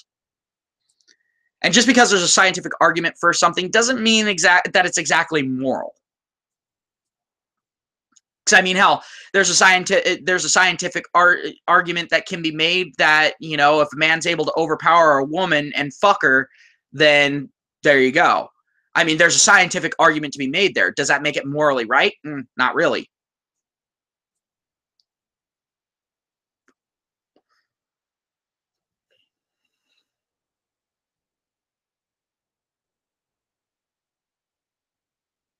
Oh yeah, no, Ma, I know that. I know that. A lot of he says a lot of Black folks also won't accept that black women have been intergenerationally abusive to their children. Yeah, no, a lot of them won't fucking come to terms with that, or don't want to come to terms with that. They don't even want to acknowledge that it's a thing.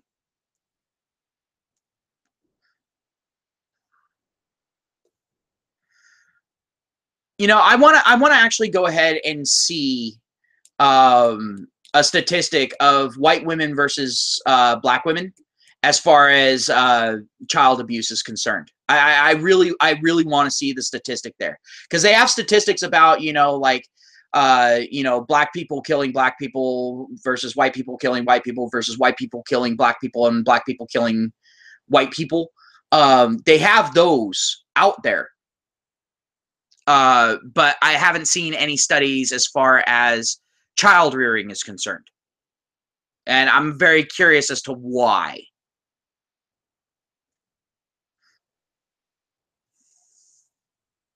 Now, you see, Neo, I'm going to have to disagree with you on that, Neo, because the thing is making that argument.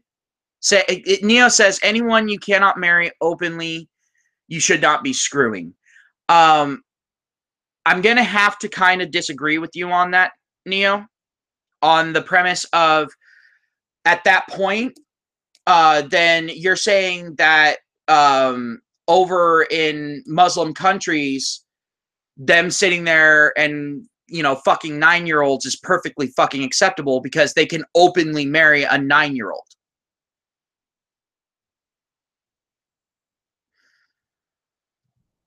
So I have to disagree with you on that, because I'm going to stay consistent with what I'm saying here.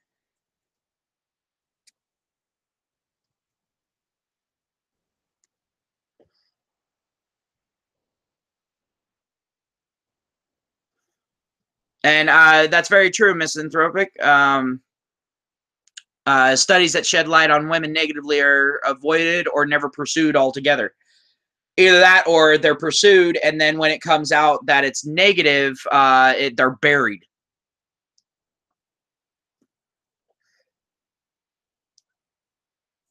And even in America, dude, I still don't fully 100% believe in that, because the thing is, if you actually go ahead and look at the Mennonite uh, people, go ahead and take a look at their shit. Take a look at their standards. Just saying.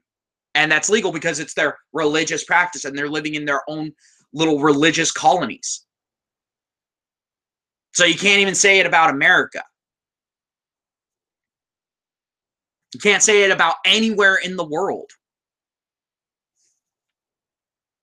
especially with the Islamization of the Western world that we're seeing.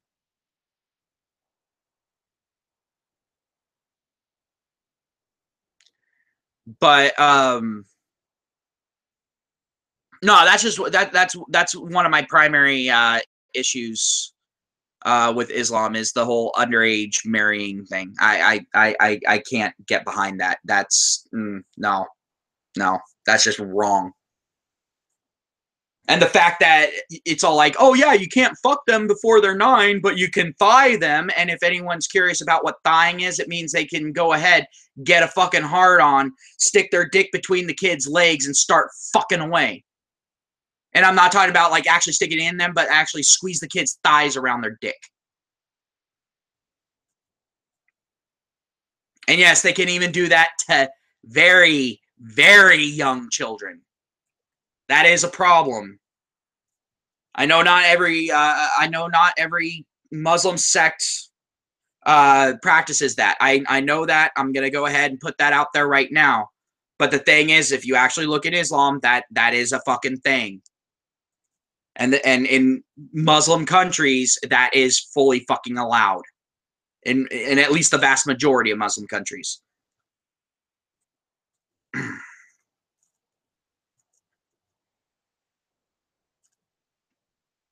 And I agree wholeheartedly with you, Malcolm. On both Malcolms, I agree wholeheartedly with both of you.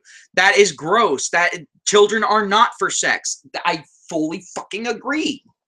Fully fucking agree. I absolutely hate the very idea of pedophilia. It's fucking wrong. And yes, I will outright come out and say that yes, pedophilia is wrong. Not just on a legal level, on a moral level. And then there's people sitting there and saying, oh, well, you know, if pedophilia wasn't so stigmatized, you know, more pedophiles would come out to get help. No, they wouldn't. Then they'd just go out and start fucking kids. If it was normalized, if it wasn't stigmatized. That's what would fucking happen if you destigmatize pedophilia. How about this? If someone comes forward and says that they need fucking help, get them the fucking help, but also keep a fucking eye on them. How about that shit? If they haven't done anything, and they're coming and saying, look, I need help, I have these urges, then yeah, help them. Get them the mental help that they need.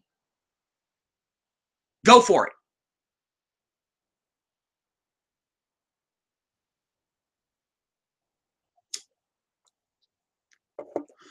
But don't sit there and say, oh, well, yeah, he fucked a kid, but he couldn't help it because he has a disorder. No, fuck you.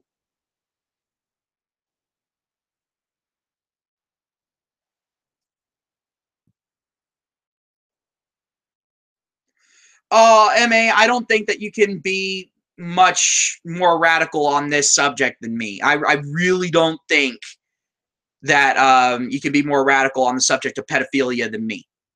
Because the fact of the matter is, I honestly think that if someone's a pedophile and they're sitting there and saying, well, it's just something that's a part of them, all right, well, then they're never going to get better. Fucking shoot them in the goddamn head. And make it a public execution.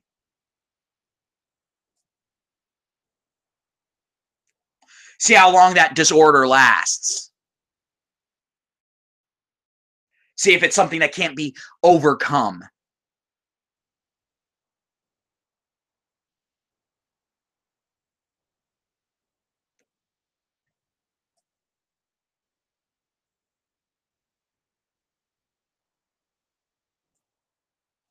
But that's just how I fucking view it. Because anyone who preys on kids is a sick, twisted pile of shit.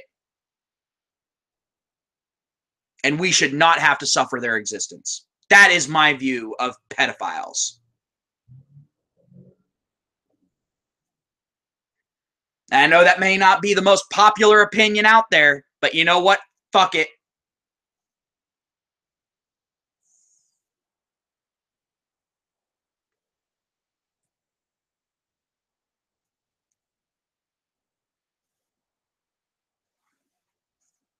I'm not here to be popular necessarily. If I am popular, sweet. It means that there's just a lot of sane people out there. And if I'm insane, then that means there's a lot of people that are insane in the right way.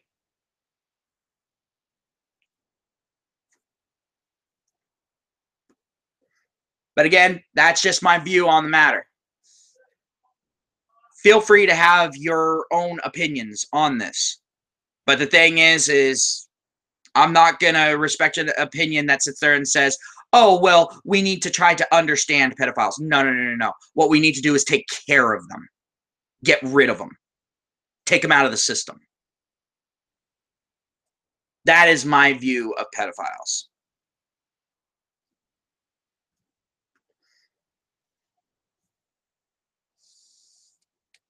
And even if it wasn't against, quote unquote, natural law, in so many other ways, we are expected to overcome our baser instincts. In so many other aspects of our life. So even if it was a, quote unquote, natural thing, I don't give a fuck. It's still wrong. Have a good one, Neo. Thanks for coming to the stream, man. Always appreciate your input.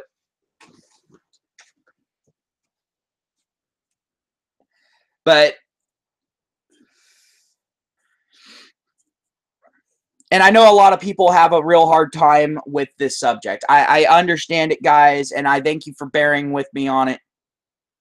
But the reason why I'm talking about this one is because of the pure and simple fact that when it was thought that it was just men that could be pedophiles, and that few, if none, of the women out there could be pedophiles, there was this giant fucking crusade. But now that it's coming out that there are more and more and more and more women pedophiles,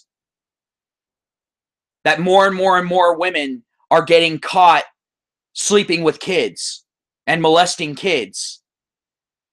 Now all of a sudden, we're starting to see it trying to be normalized. I say fuck that. A lot of people are sitting there and going, well, if women are so weak, how are they the majority in America? They try to fucking have that I gotcha moment. It's all like, the reason why is because they're so fucking weak. They're so fucking protected that nothing can be fucking done to them, even when they do something wrong.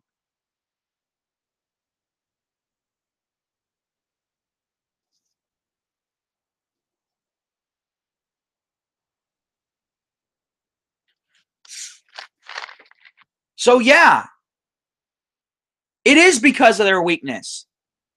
And it's because of the blatant sheer stupidity of men. Yes, I'm calling men stupid. When it comes to women, men, by large and far, are stupid. When it comes to women, we're fucking retarded. And yeah, there's the age-old joke. It's all like, well, no shit, men are retarded when it comes to women because we only have half the fucking blood going to our brain at that point.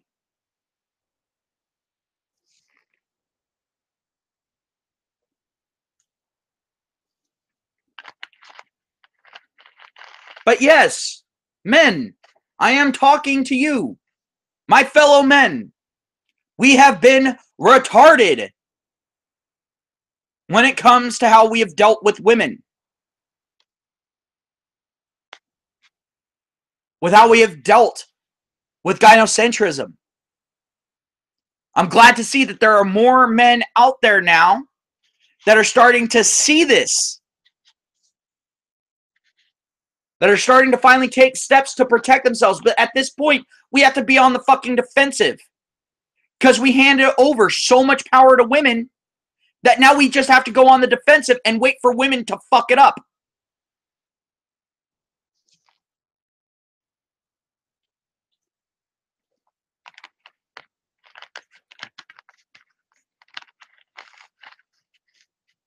Go ahead and take a look at what we have as far as modern day liberalism. What's the main complaint that people have with liberals nowadays? It's the fact that they're not willing to listen to facts. They're not willing to listen to reason. All of their arguments are based off of pretty much strictly emotion.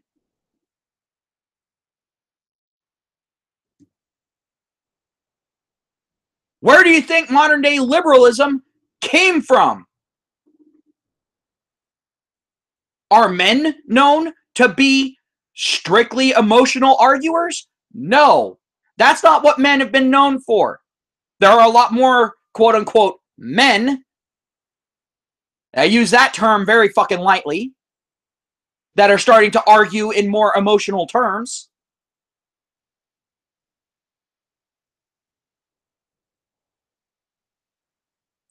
But the thing is because they're not being taught to argue on logistical terms.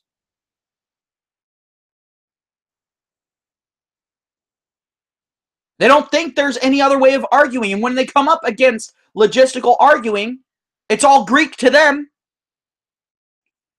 because they've never had to deal with it before. And yes, I am sitting there and saying that liberalism is a side effect, it is a symptom of gynocentrism run amok. I am saying this right now.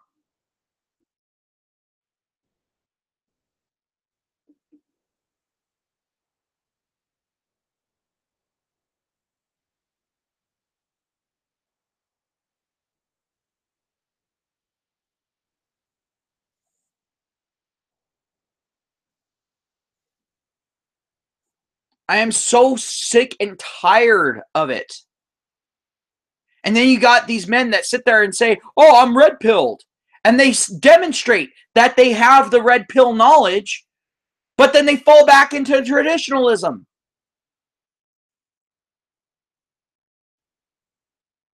I have less respect for those men than I do for the ones that are still blue-pilled. Because the ones that are blue-pilled, they just don't know any better at this point. The ones that are red-pilled that fall back into that shit, you got no fucking excuse. None whatsoever. You know what's coming your way, and you're saying, fuck it, it's worth it. No, it's not.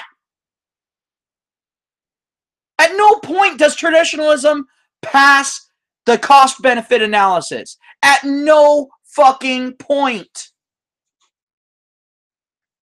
So if you're red-pilled, but also trying to be a traditionalist, you are a walking paradox.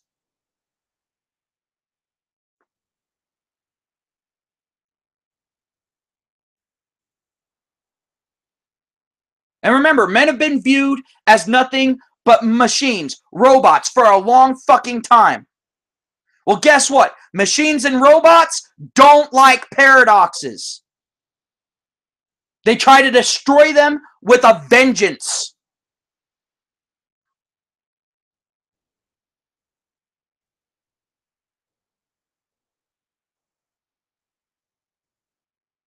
And the thing is just like any machine or robot, we are exceedingly efficient at what we do.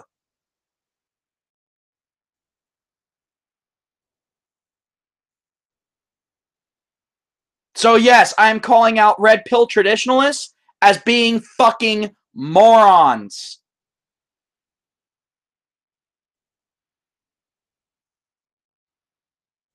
I wish I had the sound clip from oh, what's his name? He's in the skeptic community. Love the guy. He uses the Slenderman avatar. Whatever. But yeah, no, his catchphrase is moron. Fucking moron.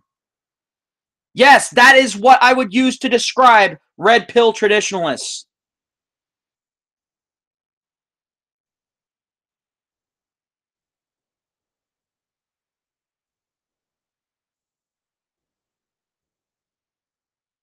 That is the only descriptor that I can use.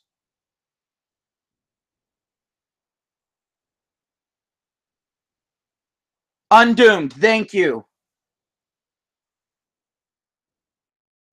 You can have your own opinion of him, MA. I don't care what your opinion of him is. I like a lot of his fucking content, and I like his style. You can sit there, you can hate someone's arguments, but if they got style, you gotta admit, they got style.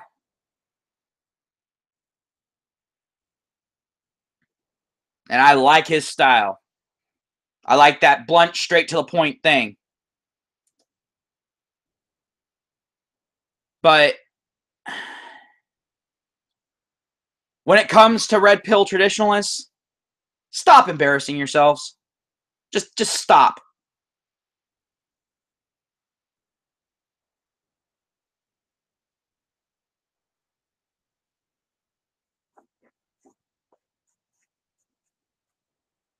Oh, I don't, like I've said in the past, MA, I don't care if someone dislikes MGTOW. I just hate them sitting there claiming to, I hate it when people claim to be MGTOW and then not follow even the most basic tenets or principles of it and display that they have absolutely no fucking idea what being MGTOW actually fucking is. Undoomed doesn't do that. He disagrees with MGTOW. He's welcome to disagree with MGTOW. He can talk whatever smack he wants. I don't give a fuck. I don't care. But I'm not going to sit there and attack Undoomed just because I might disagree with what he thinks of me as a MGTOW. Me and him have had plenty of good discussions on other fucking things. We agree on a lot of things. There are obviously going to be things that we disagree on. Fine. I got no problems with that.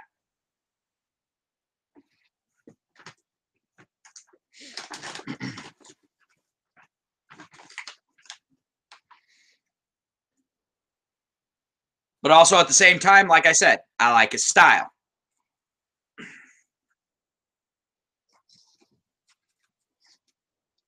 But when it comes to the paradox of red pill traditionalists, look, either you are red pilled and you actually understand female nature and you realize that traditionalism is not compatible for men and women at this point,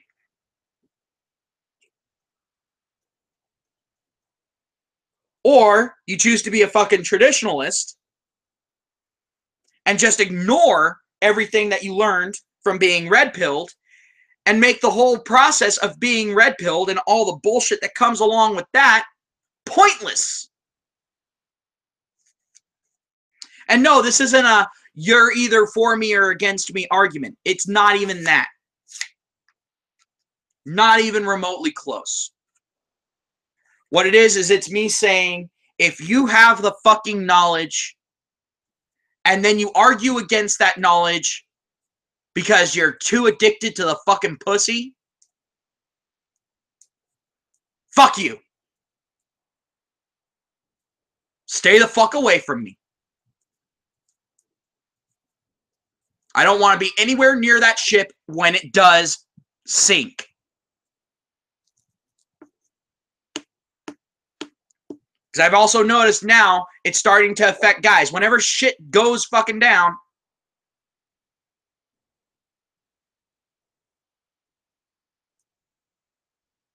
whenever the shit starts going down, now guys that aren't even fucking involved with the shit, other than knowing the guy that the shit's happening to, get hit with shit.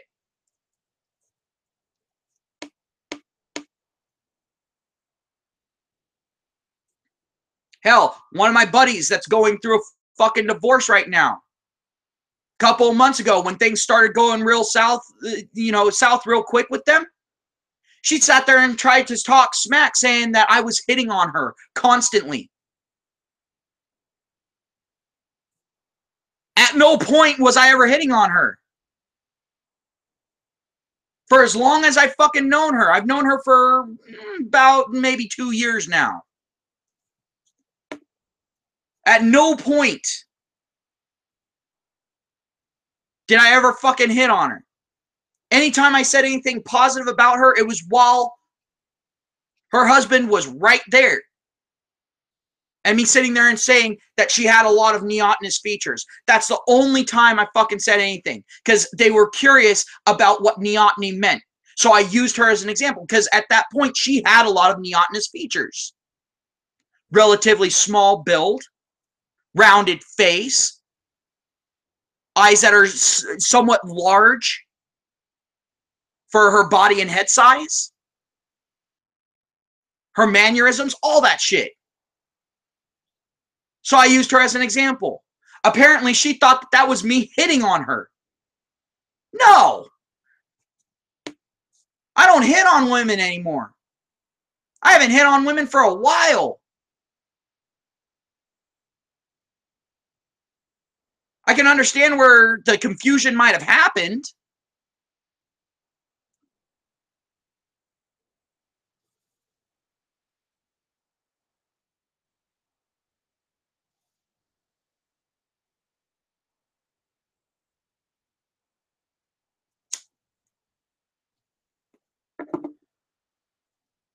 But the fact of the matter is whatever. But she sat there and tried to separate him from me so he wouldn't have a stable base for him when this shit went down. I guarantee you this bitch already knew that that shit was coming down the pipeline. That the relationship was fucking over. That she was looking to monkey branch to another fucking guy. She already fucking knew that. And she was trying to lay the groundwork to try to destroy this guy. Well, there's a reason why I call this guy a friend.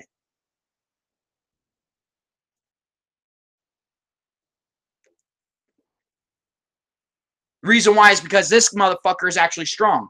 Stupid for getting married, but he's strong. He's been able to weather all the bullshit that's come through his life thus far. And he's also strong enough to be able to ask for help when he fucking needs it. And I respect that. He doesn't let his pride get in the way of what needs to be done.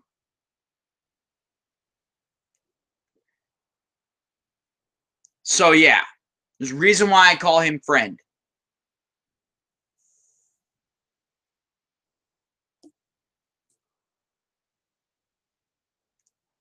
The other guy that's going through a divorce, not so much. He's just a buddy. He's slightly more than an acquaintance, but he isn't a friend. He's a close acquaintance. But I still keep him at arm's length because he makes a lot of stupid decisions. I do it to protect myself from his stupidity and the fallout that happens from that.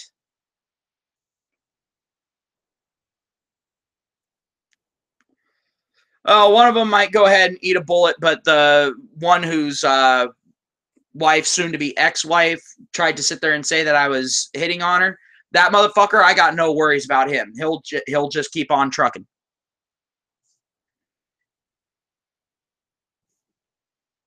But the thing is now he's sitting there and y'all know me. I'm an asshole. So when he was sitting there and telling me that he was going through a divorce, I was just sitting there looking at him. And he just looked at me. He saw the look on my face. And he said, just say it. I looked at him all like, bitch, I fucking told you so. I told you when you started dating her. I told you when you said that you were going to propose to her. I told you after you proposed to her. I told you a month, 2 weeks, a week, then the day before your fucking wedding. I fucking told you. And I have been telling you even afterward that this shit was going to happen. I called everything that fucking happened short of her saying that I was hitting on her. I wasn't expecting that level of fucked up. Lesson learned. I got another thing to add to my fucking repertoire.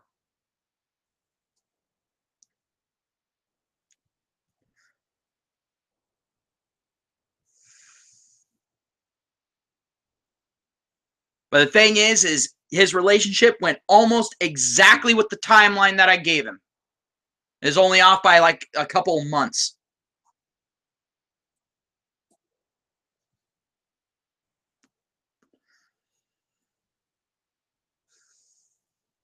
But now he's all like, yeah, after this, I'm fucking done. And I believe him when he says it, because the look that he had in his eyes, it's not the look of a guy that's just sitting there and blowing hot air.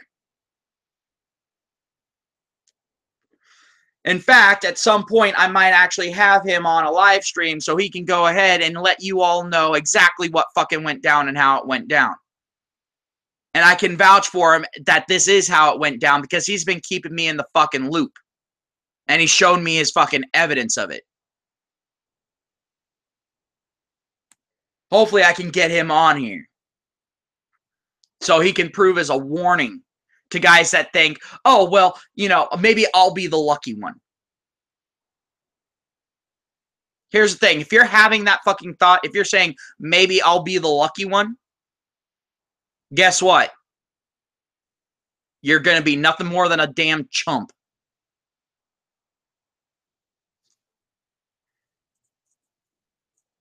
Period. End of story. If you're sitting there and saying, I might be one of the lucky ones, you don't have the resolve to be one of the lucky ones.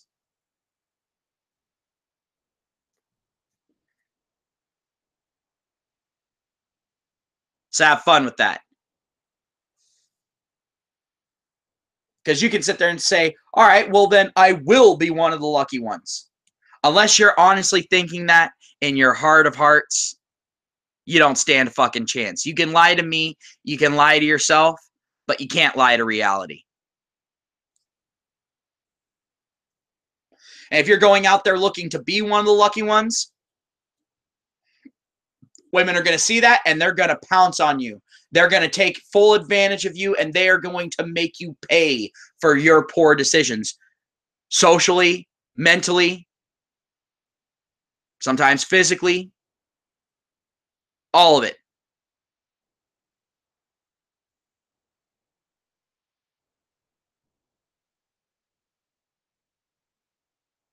They will make you fucking pay, and they will make you pay dearly.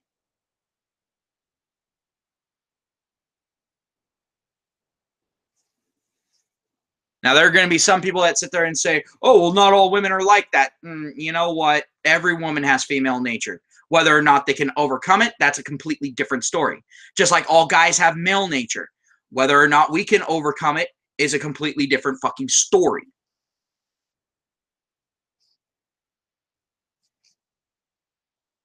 And yes, I'm saying that male nature has its fucking flaws.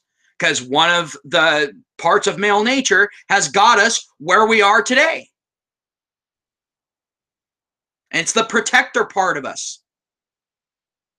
We allowed it to run amok. We allowed women to exploit it.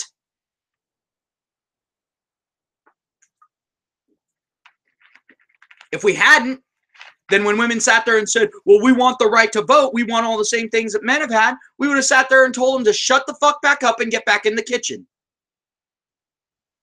And we would have said it unironically. But did that happen? No, it didn't. We caved. We've been caving since the beginning of fucking time. It's been one little concession after another, after another, after another, after another, and here we are all of a sudden now when women are in the situation where they would have to make concessions to get to some level of fucking equality, all of a sudden they're sitting there and going, no, you don't fucking deserve it. Look at how you've treated us in the past. It's all like, what? You mean slowly getting you up to fucking speed? Instead of just throwing you into the fucking fray?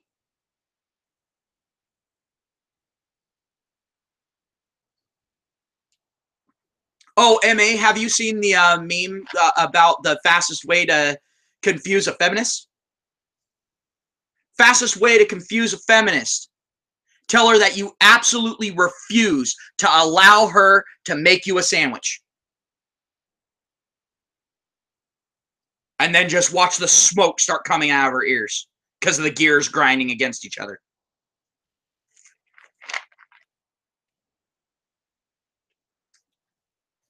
Oh, MA, I'm in the same boat as you. MA says maybe he says kitchen comments still make me chuckle. Maybe because maybe it's because I'm better at cooking than my mother and almost every single woman I have been with.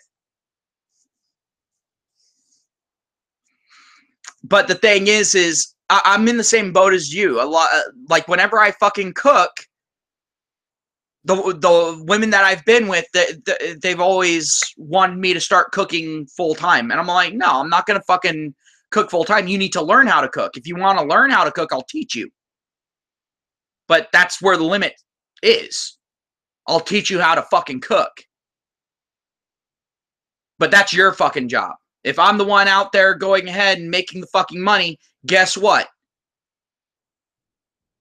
You sit there, you clean the house, you cook the food, take care of the kids, and take care of my cock. Those are your jobs.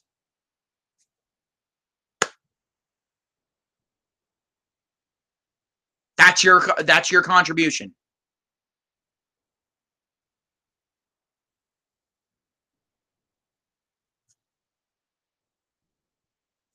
I don't see anything that's unfair about that.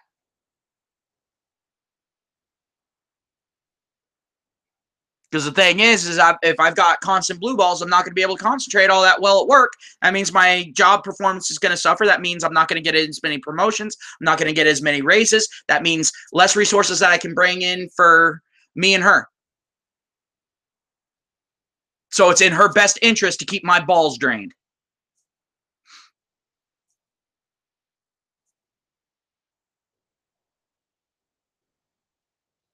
It helps me be more efficient. Just like with a car. Yeah, you can sit there, you can ride that car into the dirt, or you can go ahead and take care of it, actually do some fucking maintenance on it. Do the regular maintenance on it, and you'll get much more mileage out of that fucking car. Guaranteed. Unless there's a defective part. And none of my parts are defective.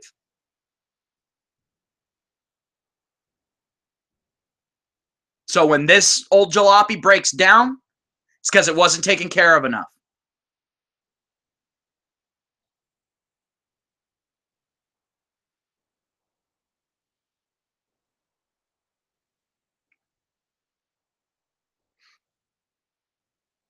I mean, hell, I thought it was funny. All right, story time with Ryu. When I was with my ex, the one that I have my kid with. When I was with her, I ended up cooking one time for everyone in the complex because we decided to have a gathering and that sort of thing. And no one else would go anywhere near the barbecue because that thing was dilapidated. I mean, it was fucked up. So I went ahead and I used a couple of tricks that I had learned in Boy Scouts to go ahead and get past that. And I ended up cooking some, not so great meat, but I was also made aware a couple of days beforehand. And we went out, we bought the meat that I was going to be cooking. And so I was able to go ahead and do some treatments on the meat so that, and let it marinate, all that sort of thing, to go ahead and increase the quality of that meat artificially. I went ahead and cooked, and everyone in the complex, including an old friend of mine who's no longer a friend, absolutely loved my cooking. And so then the next week, I'm told a couple days before the Friday that I'm going to be cooking again. I got voluntold.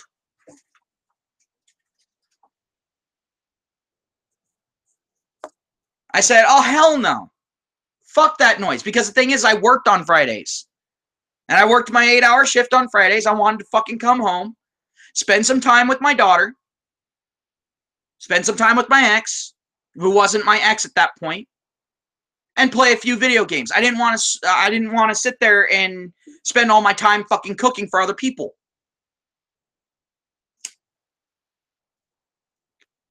Well, my ex bribed me into it.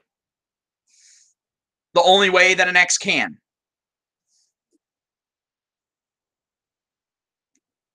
Well, the thing is I was all like, all right, let's go and buy the meat. And she said, no, someone else is buying the meat. I'm like, I need to treat the meat. She's all like, no, trust me. You're fine. This meat isn't going to need treatment. One of the other women in the complex liked my cooking so much, she wanted to see what I could do with high quality meat and not Walmart meat. So she went down to our local butcher and bought A5 beef patties for me to cook. This bitch spent over $90 on meat alone.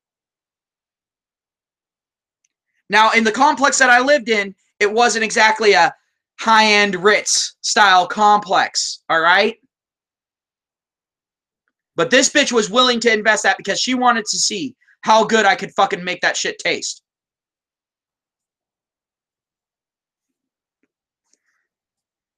Well, then the next week, she said she would do it again if I would fucking cook. Well, now I'm getting a benefit from it because I'm also eating the shit. So I said, fine.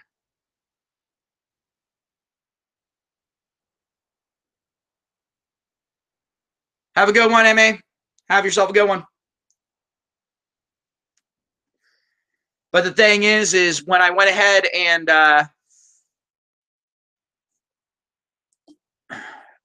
decided I wasn't going to cook no more, that same bitch came up to me because my ex was out with our daughter. She took our daughter out. I decided to stay home. That bitch came over to our apartment where I was living with my daughter and my ex, and she offered me anything I wanted from her for me to continue cooking. She even brought over some of her own cooking. That bitch could not cook worth shit.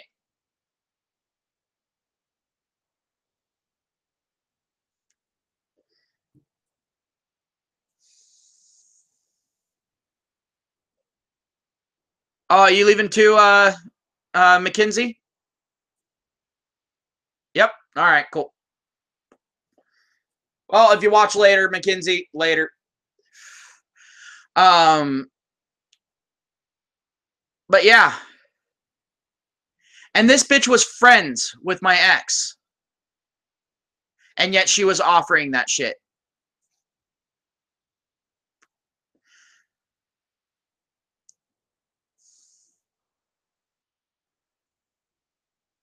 See, that right there, it kind of threw me off. It's all like, how could someone fucking do that? Like, in all honesty, how could someone do that?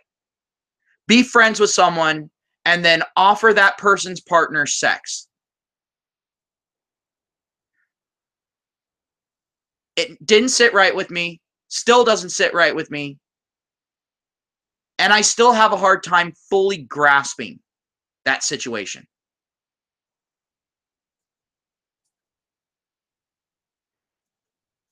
Especially with that situation being targeted at me. Because like I've said before, I understand. I ain't exactly catch of the day.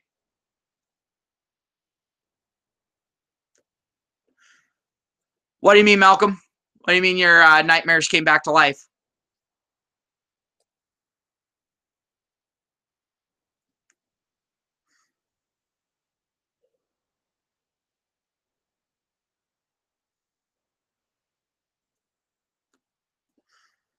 Well, he's going ahead and typing out the reply there. But yeah, but the thing is this same bitch that offered to do anything that I wanted to do sexually while being friends with my ex, who wasn't an ex yet, that I was still with, told me later that I should marry my ex.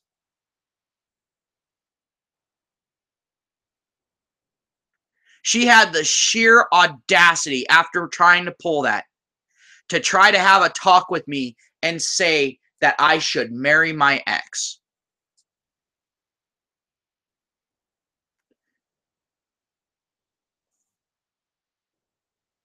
Wrap your heads around that.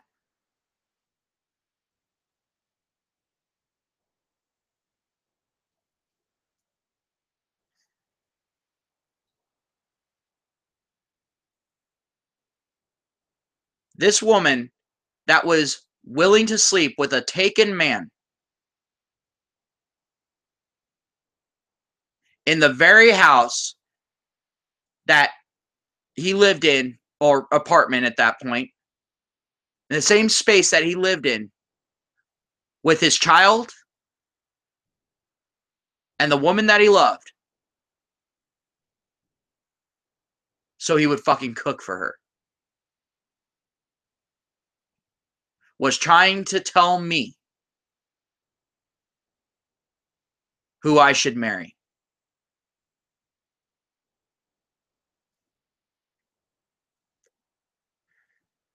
Wrap your head around that. In what dimension does that scenario make any level of sense other than in a woman's mind?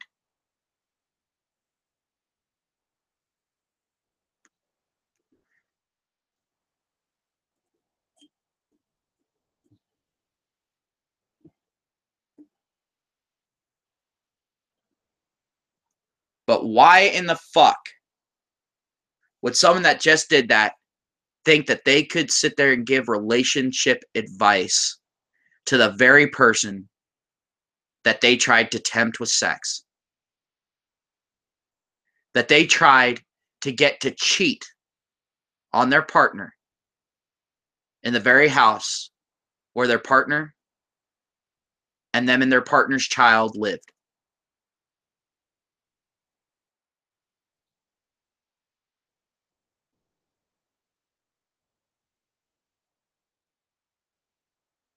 Now, this is something that I will rarely fucking say, but at that point, that is pure fucking evil, in my opinion.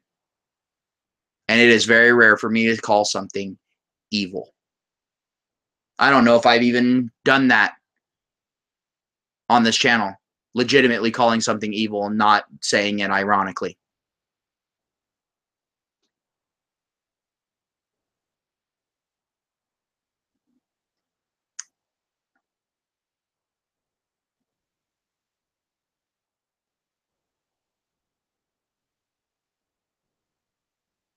And the thing is that's not the only time that that has happened in my life. I was still with that same ex. And one of my coworkers tried her damnedest to get me to sleep with her.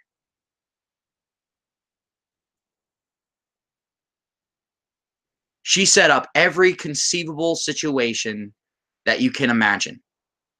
You know, she invited me over to some house parties. First party, yeah, I went to it. I figured, whatever. There were going to be other employees there. I figured it wasn't that big of a deal. My ex didn't want to go, so she decided to stay home with the kid. She didn't want to find a babysitter for the kid. All right, fine, whatever. No big deal. So I went to the party. I was drinking and all that sort of thing. And then this chick actually, now well knowing that I was in a relationship, tried to get me to sleep with her. Of course, I said no. Because like I said, loyalty is of the utmost importance to me. If I can't offer loyalty, how can I expect loyalty? And loyalty is put to the test most when you think you're in a situation where you won't get caught. When, quote unquote, no one's looking. Same thing as with telling the truth. You should always tell the truth, even when you think no one's listening. Especially when you think no one's listening.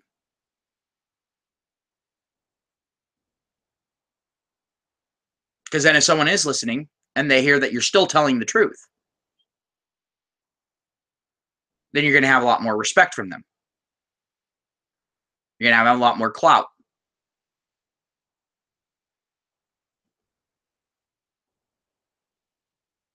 That's a very powerful thing, especially nowadays.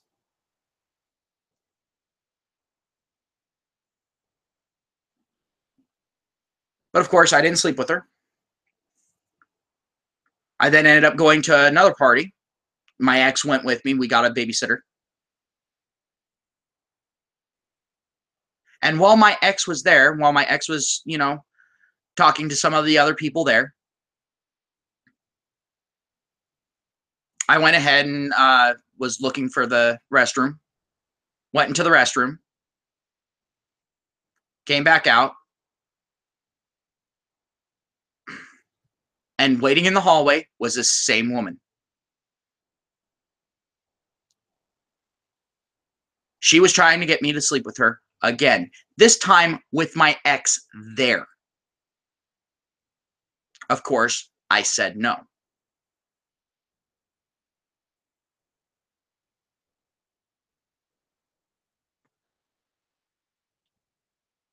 But then this same woman,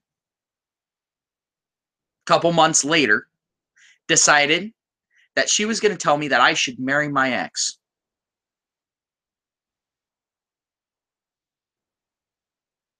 That my ex was lucky to have me.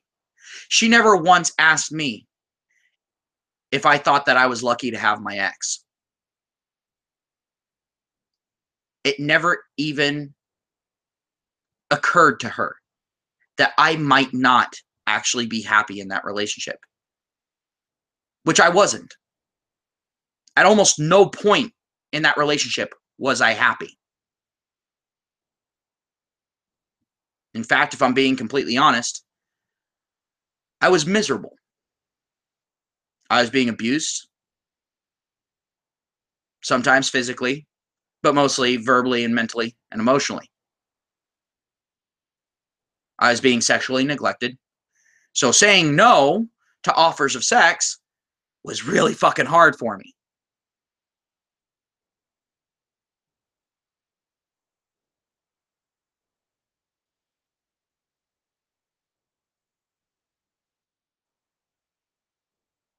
But the thing is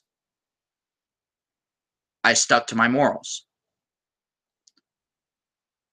But no one ever stopped to consider, other than my family and my ex's family, oddly enough, no one ever stopped to consider whether or not I was happy in the relationship.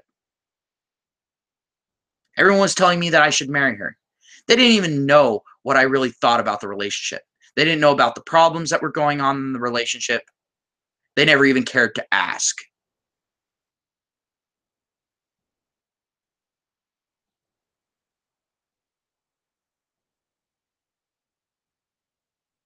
I'm glad I didn't listen to them.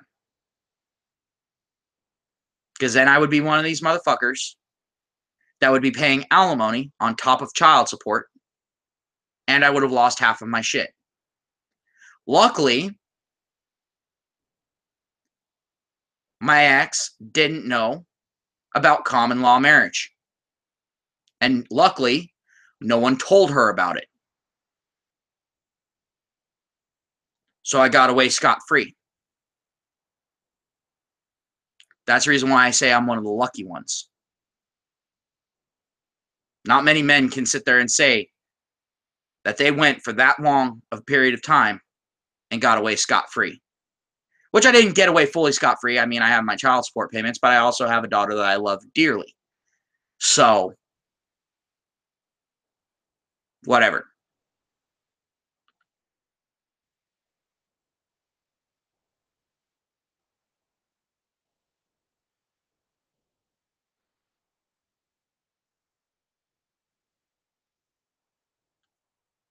But I want that to serve as a warning to people.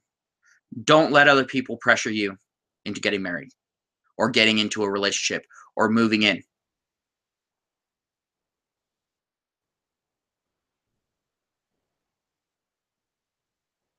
Don't let other people pressure you into that. Be smart about it. Know the risks. Know the consequences of what you're doing. And if you're one of those guys that absolutely does not want to have children, you are 100% positive of it. Abstain from sex, abstain from dating, save the money that you would spend on dating, go in, get yourself a vasectomy. If you think you might change your mind later on, sperm bank.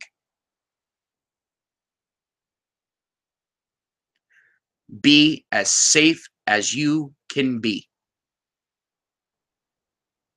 Don't allow yourself to get trapped. I allowed myself to partly get trapped. I lost an arm getting out of it, but at least I got out of it. A lot of guys go headlong into the trap, and there's no way out once you do that. You're stuck.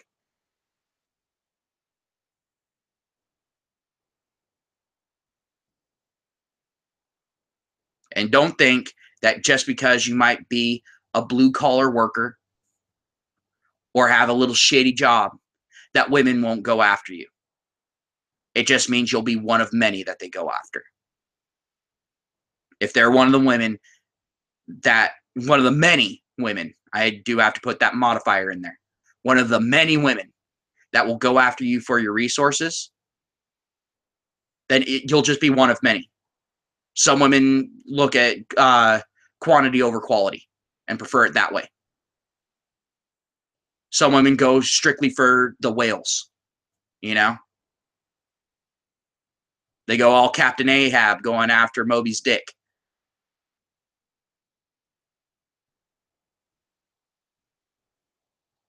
But a lot of women realize that those guys are really hard to come across. And so they can go ahead, go after a bunch of the lesser targets and just slowly bleed all of them dry. And the end result is still the same.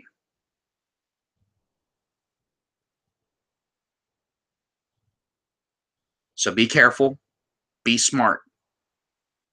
If you're going to be moving in with someone, make absolutely certain that they are not someone that's going to fuck you over with the common law.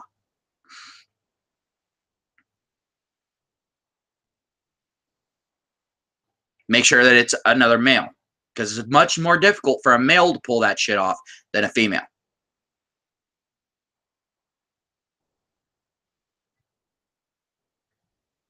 Holy Blade says, hopefully my unwillingness to mess with women at all will save me from getting trapped with kids with a deal with it face. Welcome to the stream, Holy Blade. And it can, but also depending on where you live, a woman can that just knows you, who falls sick with baby, can go ahead and put your name on the birth certificate, and you end up being responsible. That is a thing that can happen. In fact, it can happen in Texas. It happens a lot in Texas.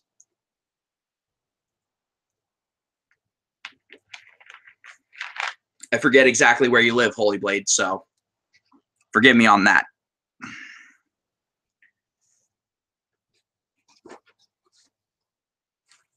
But that is something that you need to take into account.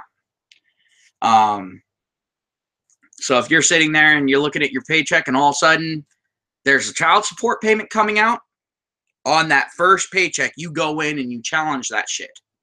So that way they can't sit there and say, oh, well, he paid a few months, so we just assumed that's him accepting it, and so that means he's legally accepted it.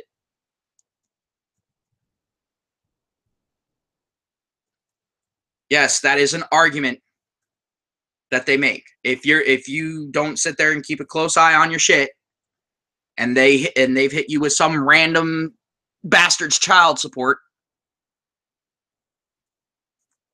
and you don't instantly protest it, they take it as you accepting it and saying, yeah, this is true.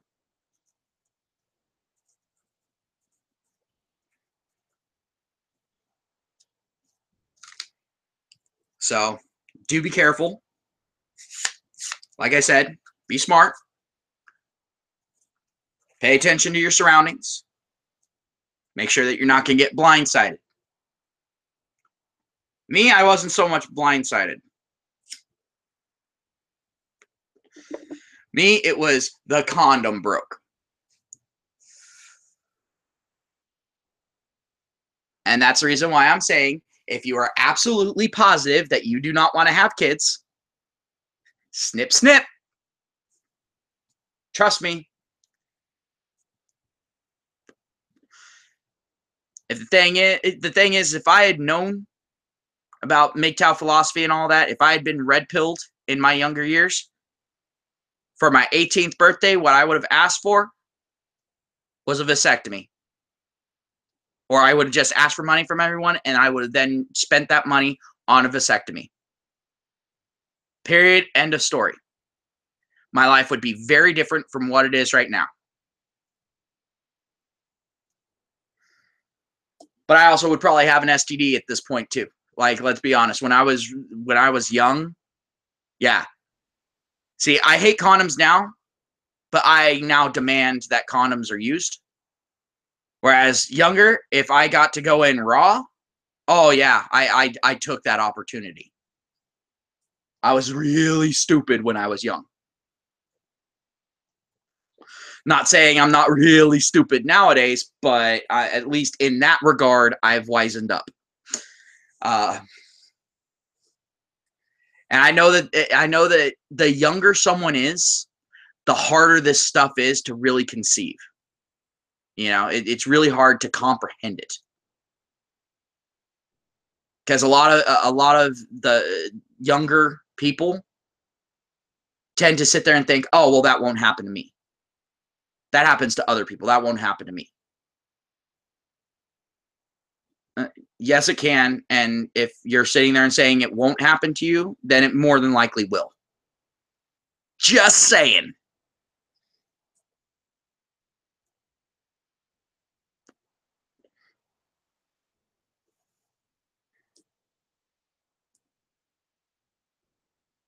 Well, here's the question, Holy Blade. Are you hoping at some point to have kids?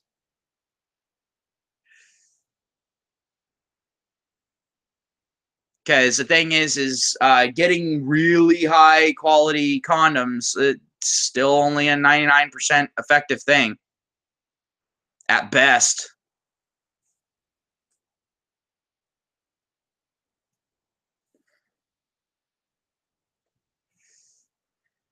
Because if you're wanting to have kids someday, or you think you might have the possibility of wanting kids someday, well, I'd probably go ahead and abstain. But if you're thinking when you're older, mm,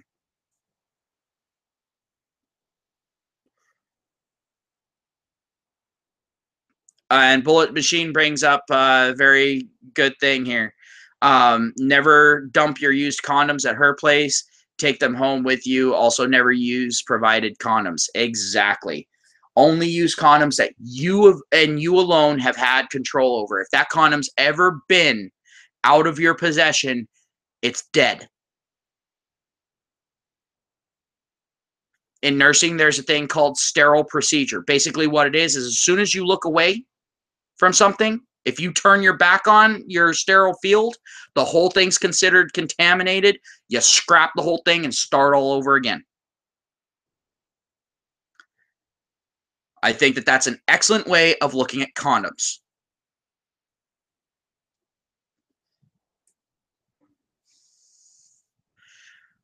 I know some guys that'll go out and buy the little mini packs of condoms every time that they're going to have sex, even if they're only planning on using one.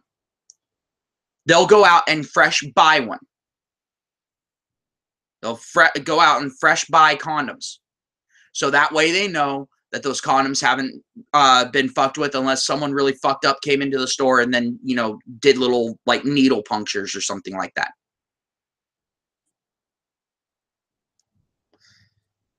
But the thing is, I mean, that's about as safe as you can be without getting vasectomy. Well, you see, me, I didn't actually have kids when I was young. I mean, I'm 32 now. My daughter's 6 years old. So I was 26 when she was born. So I was 25 when she was conceived.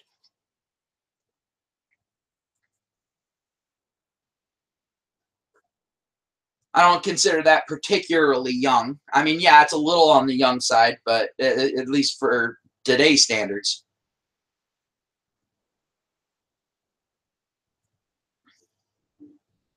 But with my generation, that wasn't considered particularly young. Particularly young is like 20 years and under to my generation.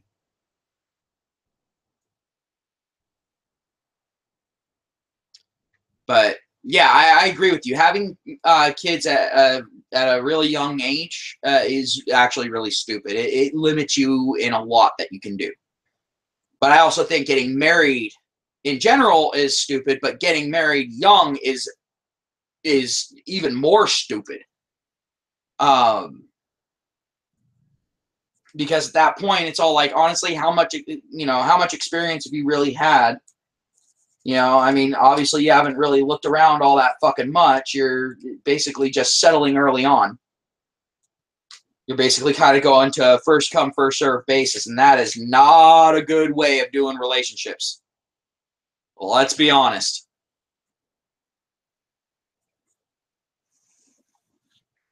But again, that's just my opinion.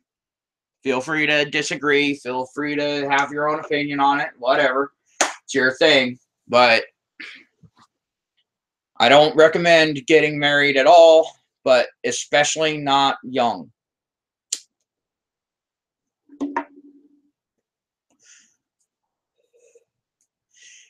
And some people will sit there and go, well, if you're marrying young, then you know she's not marrying you for your resources. No, that's not necessarily it. She might be sitting there and marrying you based on your potential for gaining resources. Because she's going to get resources from you regardless. That's the thing. She will get those resources from you. As soon as you sign that fucking marriage contract, you are fucked.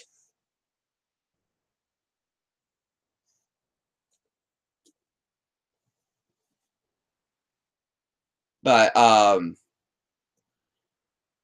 lot of people are sitting there and going, well, you sound like a feminist. You're trying to sit there and say that we should just abolish marriage. It's all like, no, we shouldn't abolish marriage, but we should definitely fix the laws surrounding it. If people want to get married, that's their fucking dumbass decision. But I'm just saying, go ahead and level the playing field a little bit.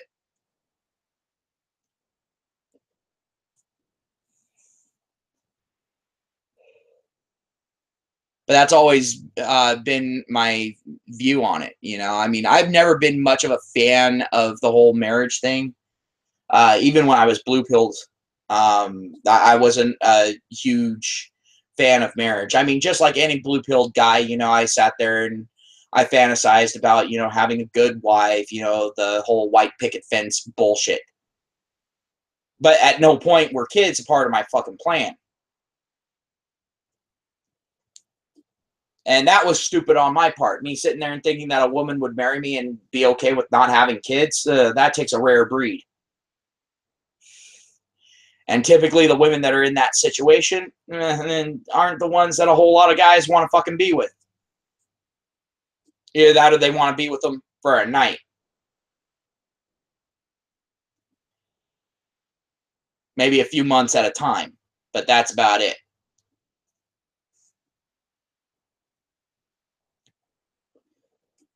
But like I've said before, you know, I say people should be allowed to make their own decisions. They just should be really informed on the potential consequences of said decisions. And they should be made aware of statistics surrounding said decisions. Just so you can make an educated decision. And then if something goes wrong, you can't sit there and say, oh, well, I didn't know. At that point, it's very easy to hold you to accountability.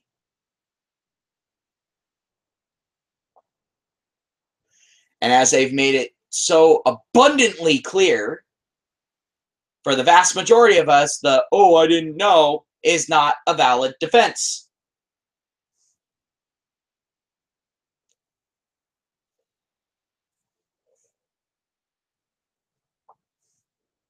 Like with me, my religion, my sexual orientation, and my skin color,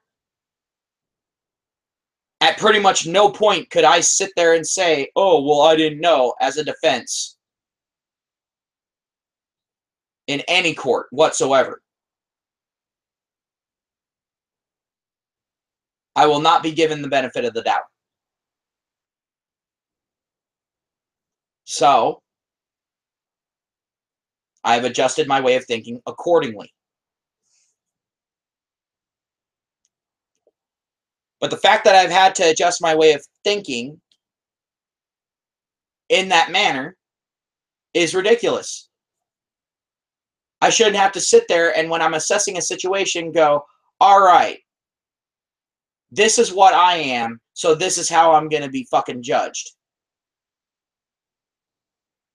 At no point should that thought ever have to cross anyone's mind.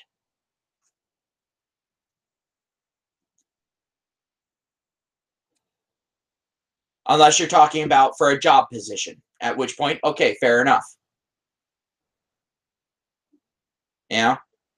If I said, because if I was to sit there and go, oh, well, I'm a computer programmer and I'm applying for a management job and I have no management experience, I'm not going to expect to get the job. Like I said, at that point, that's the only time you should ever have to think, well, this is what I am, so therefore this is how I'm going to be judged. That's the only time that that should ever come up, is in a job interview. And even then, at that point, it's what are you professionally, not what were you born as.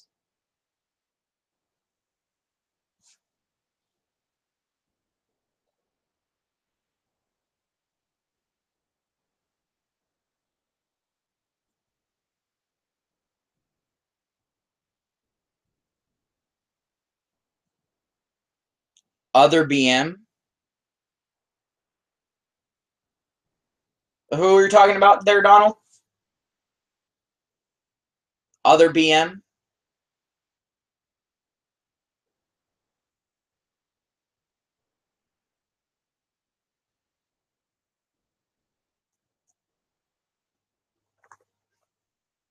I'm legitimately asking, Donald. I'm not sure what you mean there. Other bowel movement? I mean,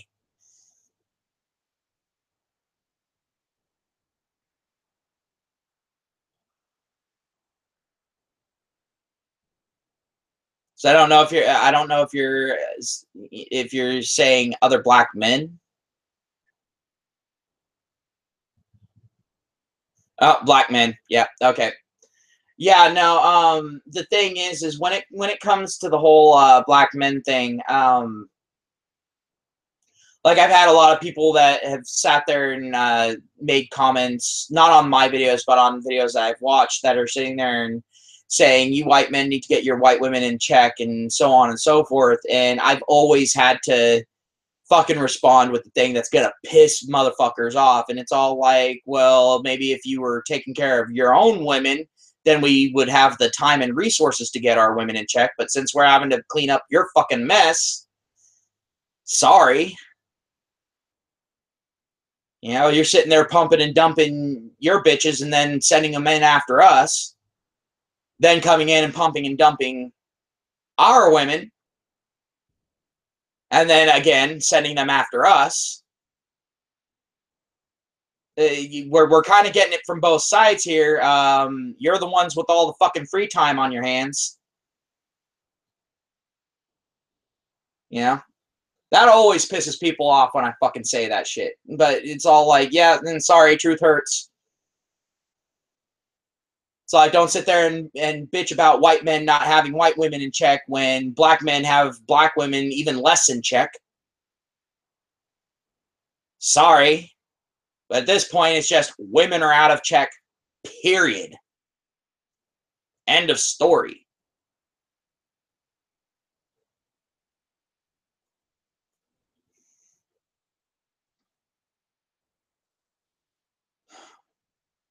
But I also hate these guys who are sitting there and saying, well, if you sleep with a woman, you owe it to her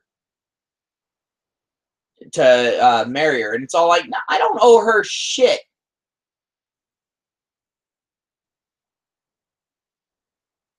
It's like we were both two consenting adults.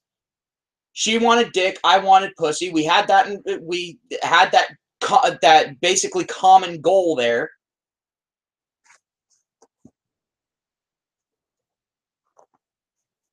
But the fact of the matter is I don't owe her shit. Unless we agreed on some sort of payment beforehand, aka me fucking a prostitute, then I don't owe her shit. Once the sexual transaction is done, it's done. I go my way, she goes her way. Period. End of story. Done. I owe her nothing more. She owes me nothing more.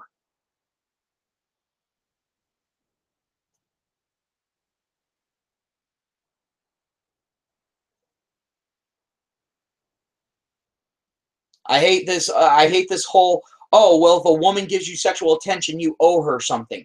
No, I don't. Because more than likely, I gave her a lot of shit to get the sexual attention to begin with.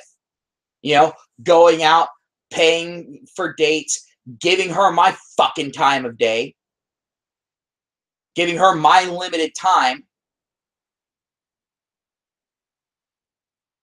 So like, really, I gave nothing for this beforehand, come on. Be realistic. I don't owe her a fucking ring at any fucking point. I never owe anyone a fucking ring at that point.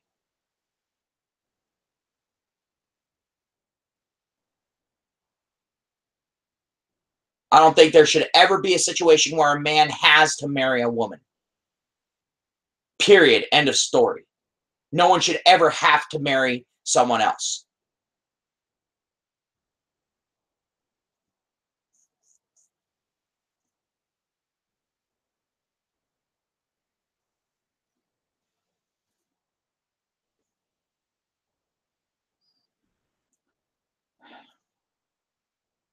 But, I mean, and the thing is the people that typically say that are guys. And it just, it drives me up the fucking wall. It's all like, dude. And the thing is typically the guys that do that, the guys that are saying that now, are guys that don't even have a ring on their fucking finger. Yet they're wanting you to fucking take one for the team. Fuck you. If you're sitting there and you're telling me to do that shit, you ain't on my fucking team. I ain't gonna listen to your ass.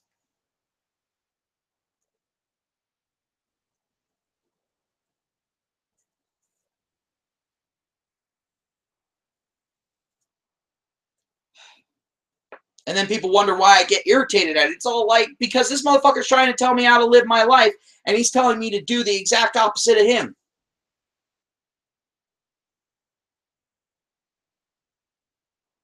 And the thing is, the guys that really fucking do that shit the most are the ones that'll sit there, wait until you're married to a bitch, come in while you're out working to support her fucking ass, and then end up fucking her, getting her pregnant, and making you raise his fucking bastard child because she lied to you because she didn't want to lose your fucking resources that you offered her. Because if you know that she's going out there and spreading her legs for other fucking guys, you're going to ditch her like a bad habit.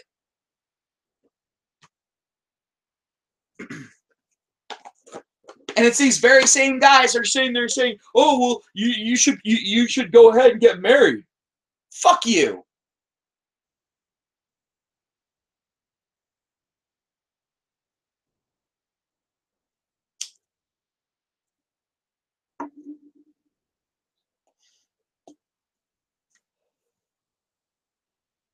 I am so fucking sick and tired of these motherfuckers trying that shit. It's like, honestly, how fucking stupid do you think I am?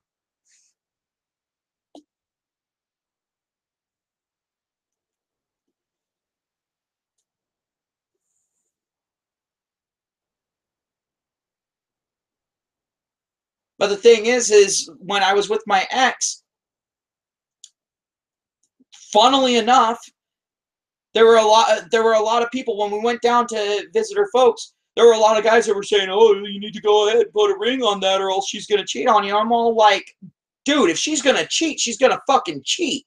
That ring ain't gonna stop shit. Period. End of story. That ring doesn't automatically sit there and make it so whenever another guy comes around her legs lock closed.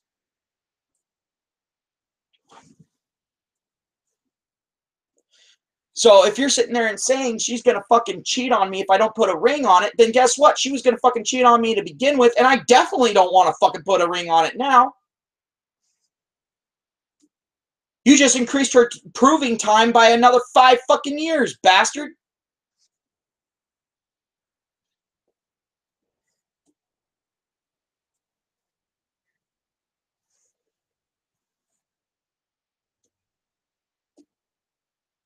A lot of people are like, well, why were you punishing her for what they said? It's all like, no. You see, the thing is those motherfuckers were right. Bitch fucking cheated. So I'm glad I didn't fucking put a ring on it. Not to mention, I was fucking miserable with the cunt.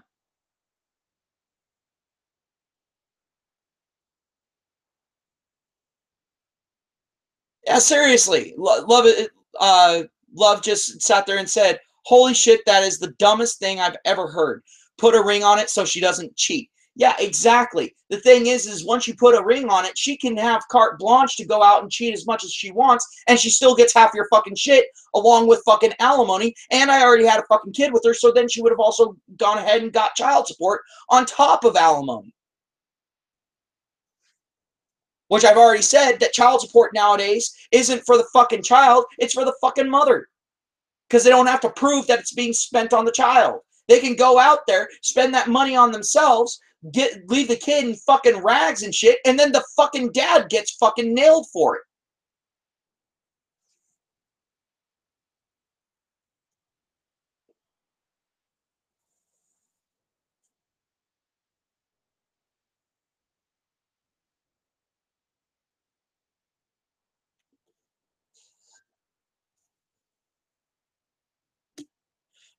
Exactly, love. Love says if a bitch wants to be with you, she will just be with you.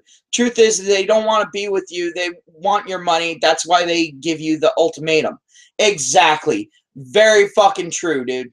Very fucking true. I absolutely hate these women who are sitting there and going, "Oh, well, if he doesn't marry me within this amount of time, then I'm ditching him and going for a guy that's ready for commitment." It's like, you know what? That ring doesn't mean anything other than you now get to legally take half of his stuff when you decide that you're tired of riding his fucking dick. When you want to go out and taste some new dick. That's the only thing that ring fucking means. There's nothing more there anymore. Marriage is meaningless nowadays to men. Unless they're sitting there and going, "Oh, yeah, I'm happy losing half my fucking shit at the drop of a fucking hat by the choice of someone else." Yeah, fuck that.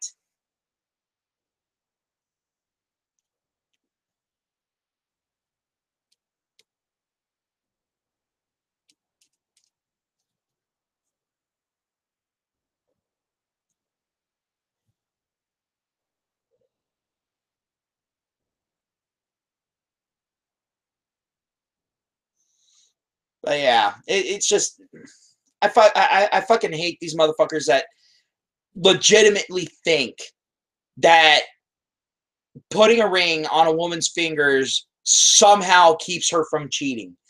It doesn't. It, in fact, incentivizes her to cheat later on.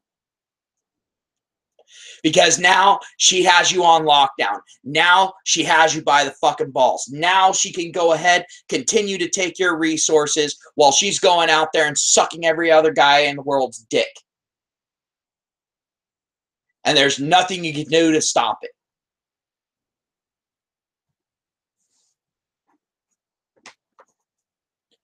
Oh, well, even back in the day where it had to be fault divorce, even back in the day, women would still sit there and fucking cheat and all that sort of thing. That didn't fucking stop them. Because it was usually the guys that got caught cheating. Because let's just be honest, guys are fucking retarded when it comes to fucking cheating.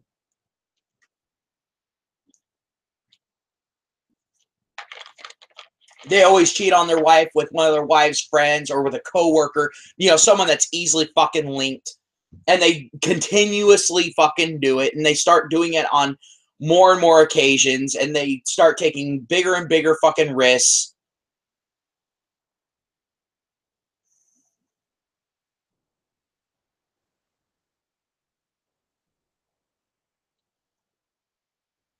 It's fucking stupid. Marriage has been fucked up for a long time.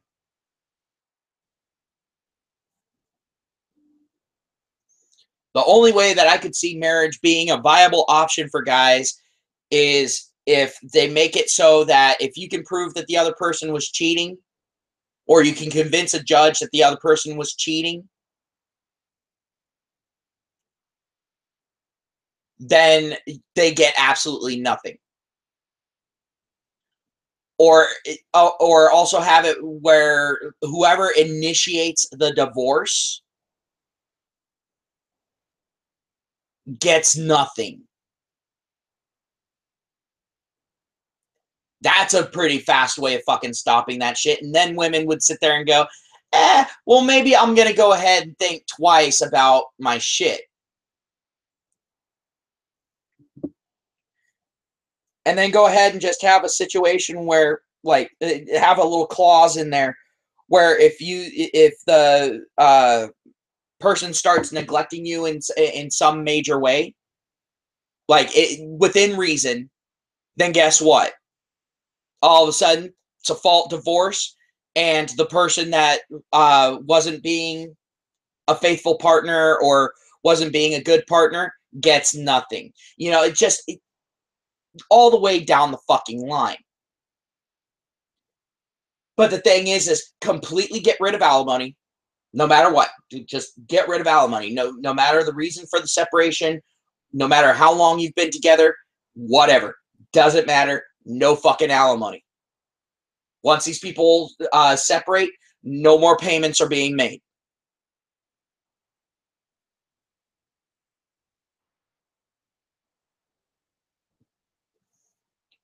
That's the only way I could see this being anywhere even remotely close to viable for men.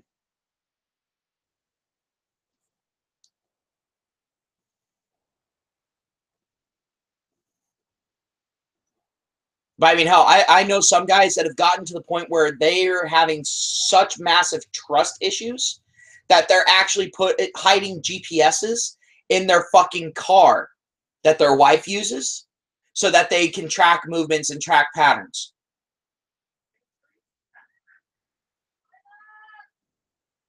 Hell, one guy, it helped him out immensely because he ended up finding out that the bitch was fucking cheating.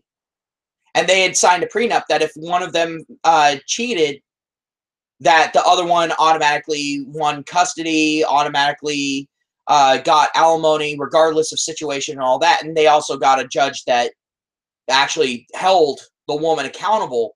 But he ended up finding out that the woman was cheating because he noticed that whenever he was at work, and only when he was at work, she kept going to the same place over and over and over again. So one day, he went into work and said, hey, I'm going to have to clock out early. Didn't tell her. Looked on the GPS, saw that she was there, went ahead and went there, and literally caught her with the other guy's dick in her mouth, and he took a fucking picture of it.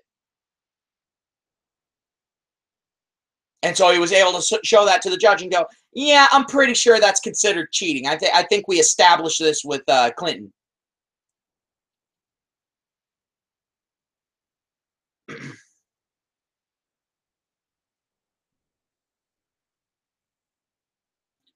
And actually, love, it's not so much that they're raised for it. Love says women are master liars and manipulators. It's not so much that they're raised for that. It's just that women tend to be more in tune with their facial expressions and with their body movements than men are. And so they're able to control those little lying ticks that happen much better, and they're able to minimize them.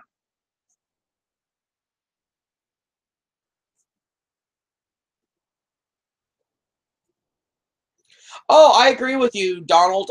Donald says if these dudes are so worried or paranoid about their partners cheating, why even be in a serious relationship? Well, the thing is with a couple of them, at least a couple of them, I can't speak for all the guys that I know that have done that sort of shit.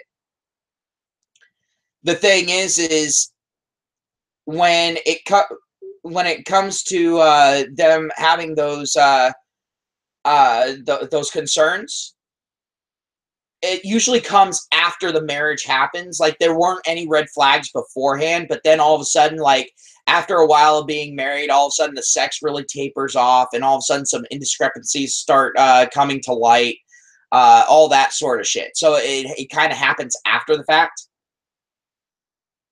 So that's where that comes from. And yeah, love, that sort of shit does come with practice, but we get a lot of practice with that sort of stuff as kids. You know, because I mean, when we're kids, we lie. You know, it's one of those things. You know, we lie to get out of trouble and that sort of thing, and that's where that's really fucking honed. And it's just kind of a natural progression. But yeah, it's just those types of situations of, and women are pressured into mastering those skills socially. I'm not gonna deny that, you know, because women are, you know, sitting there and they're told that they, you know, have to be this, have to be that, blah blah blah blah blah. I mean, hell, they get so good at lying that they sit there and start using external tools to do it. Hey, warrior, how's it going? But they start using external tools to do it. In fact, I had uh, one video or live stream about it, and I mean, everyone who's been a part of the channel has seen that me and Carly kind of had a little fucking blowout when it came to the whole lying thing, and how women lie using stuff like push-up bras and so on and so forth. That's what I'm talking about by external tools. They even use their bodies themselves to fucking lie. Um, and so, yeah, I mean, there is that pressure to do it.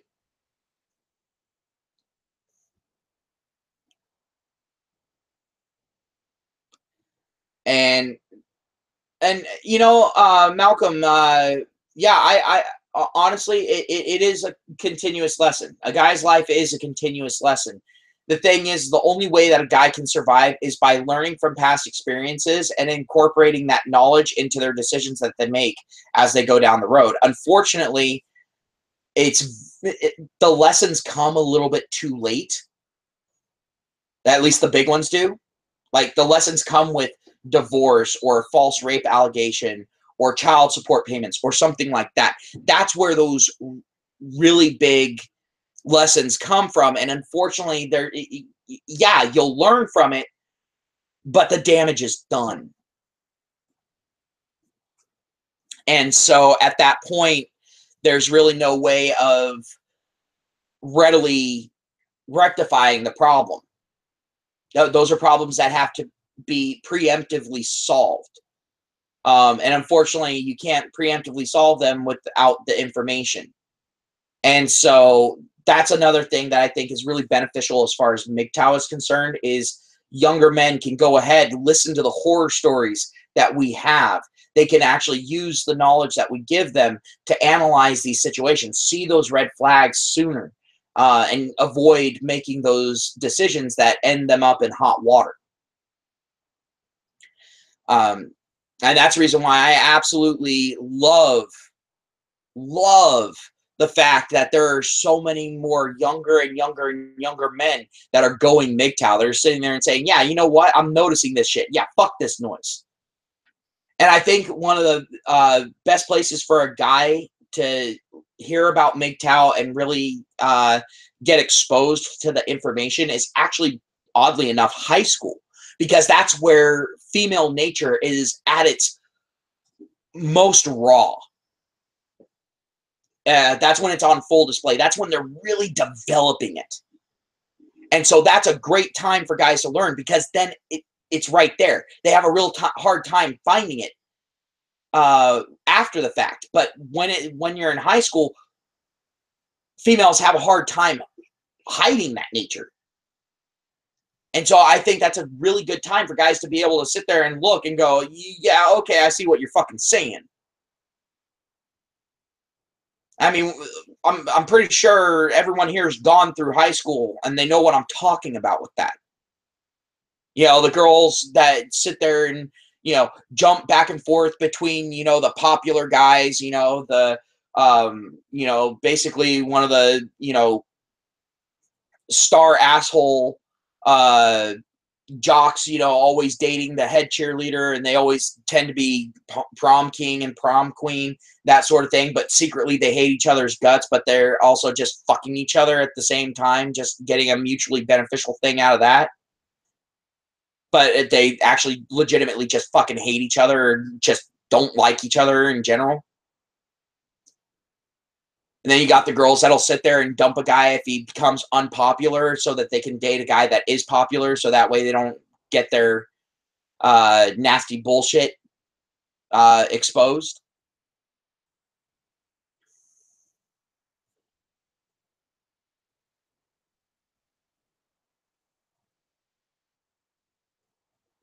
Oh, love, men haven't been able to actually legit own anything for a while now. That's like basically once women got the vote, that shit started getting eroded away right quick and in a hurry.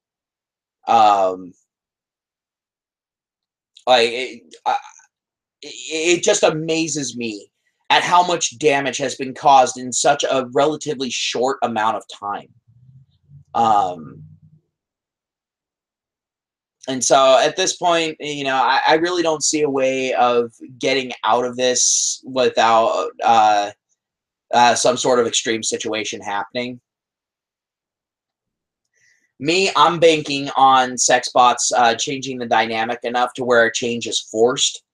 But again, we're a ways off from that, and we're definitely a ways off from it being a regular fucking thing. And I guarantee you, you're going to have people that are going to sit there and say, oh, well, men having sex bots is immoral, but for some odd reason, women having sex bots is a perfectly fine thing. And then they'll sit there and say, well, women have dildos, so what difference does it make? It's all like, well, guys have a pocket pussy. Well, that's different because the pocket pussy can't interact with you. Neither can the dildo. Well, yeah, but women need that interaction. What the fuck? Yes, I'm going off of an argument that I had with someone. That's a legit argument that I had with someone. They actually tried to fucking pull that shit with me. They tried to sit there and say, well, women are the ones who actually need the interaction. It's not the men that need the interaction. Men just need the sex, so the pocket pussy is just fine for them. It's all like, are you fucking serious?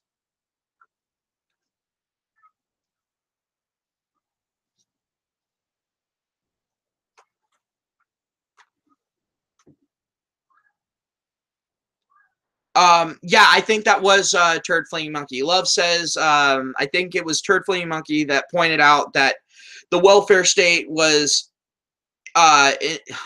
instituted in many countries around a decade after they let women have the vote in those countries. Yes, that is an actual fucking thing. Um, because the thing is when women got the vote, well, the thing is they saw that opportunity and it was sold to them as that opportunity. It was basically, oh, well, the state will go ahead and take care of you if the evil men aren't going to take care of you. All we require is your consent for us to go ahead and take away more and more rights. Oh, at that point, that with as many examples as there are, and how um, repeatable the pattern has been. Unfortunately, at this point, I don't think it's correlation. I actually think it is causation at that point. I think we've gone into the realms of causation when it comes to this. Um, yes, I am sitting there and saying that women getting the vote caused the welfare state in the vast majority of the countries that have a welfare state now. It's very, very, very, very rare for a country to have a welfare state unless it's a communist country. At which point the entire country is a welfare state, no matter unless you're one of the upper class, basically like a political figure or something like that. But the thing is in countries like the U.S., the U.K., Canada, all that sort of thing, yeah, the welfare state was directly affected by women getting the vote. I honestly don't think that the U.S. would have the whole welfare state system if women hadn't gotten the vote.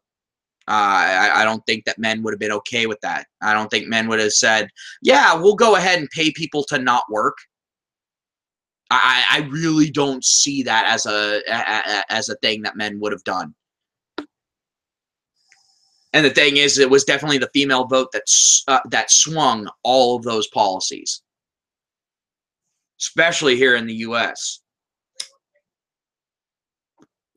I actually kind of want to see what I kind of want to look up the demographic breakdown between male and female in the state of California, because something tells me that women are going to be a vast majority in California.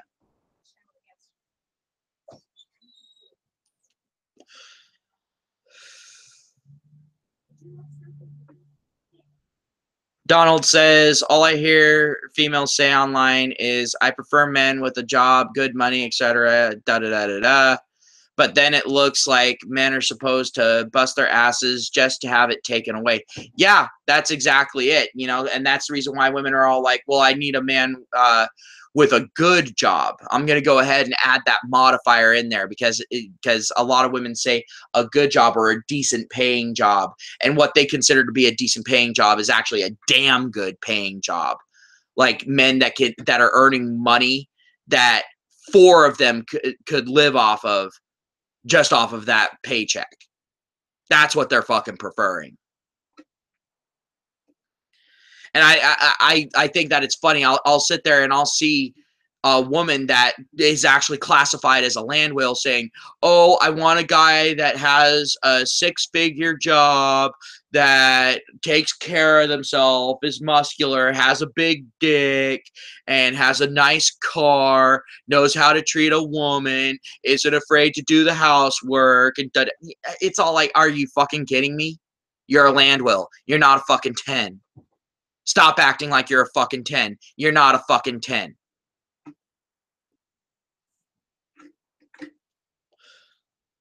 The only time you get close to being a 10 is in your pant size. And that is it. That is all. In the looks department, you're a fucking 3 at most, at best. And that's only if you have a cute face and big tits.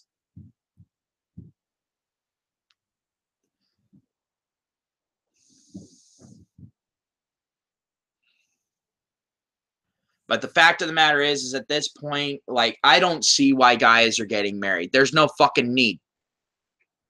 If you want pussy, go out there and get some fucking pussy from some bitch that you don't know.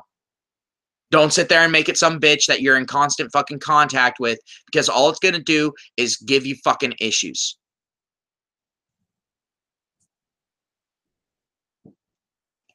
It's all it's gonna fucking do. I honestly am one of those people that says don't get married. Reason why? Because the thing is if she actually wants to be with you, that ring is going to mean jack shit, fuck all, nothing.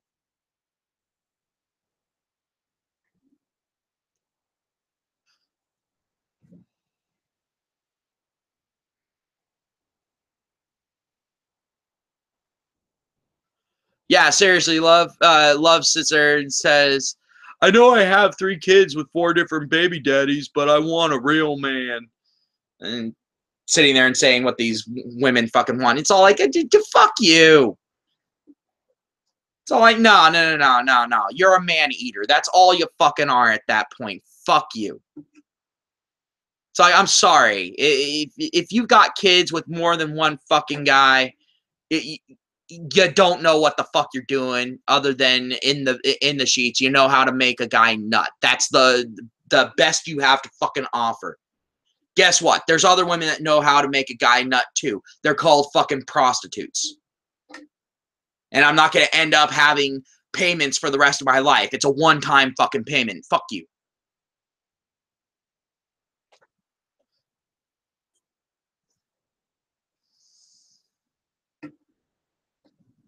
Oh, you need to go farther than that, MGTOW Warrior. MGTOW Warrior says if you want some pussy, you should drive at least 100 miles away from home and use a fake name. Yeah, you should use a fake name. You should rent a car. You should go ahead and you know, buy a fucking wig or something like that. Whatever. Do whatever you can to make yourself as unidentifiable as possible.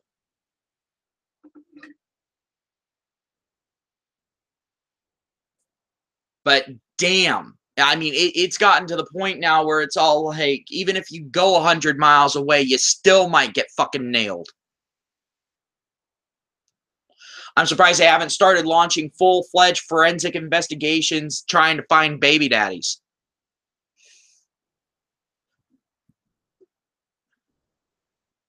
Although I guess that would be kind of a hard sell for a lot of police stations, because that would take a lot of fucking resources. They sit there, they go in, the woman's all like, yeah, I need to know who the baby daddy is. All right, well, we'll go in to, you said that you slept with them in your bedroom, right? All right, cool. We'll go in uh, and we'll go ahead and fingerprint and all that, and they come back with like 40 different fucking fingerprints. And it's all like, okay, yeah, we have to genetically test every last one of these motherfuckers. And that's just the ones that we can track down. I mean, son of a bitch. And her just sit there and go, oh, no, just give me one of the names. I'll just put that down. It doesn't matter. I just need my money. And yeah, love, I actually covered that. They do want to call that rape. They want to say that if you give a false name and or in any way misrepresent your situation, that it should be considered rape. They're trying to fucking do that. They're legit trying to fucking do that shit.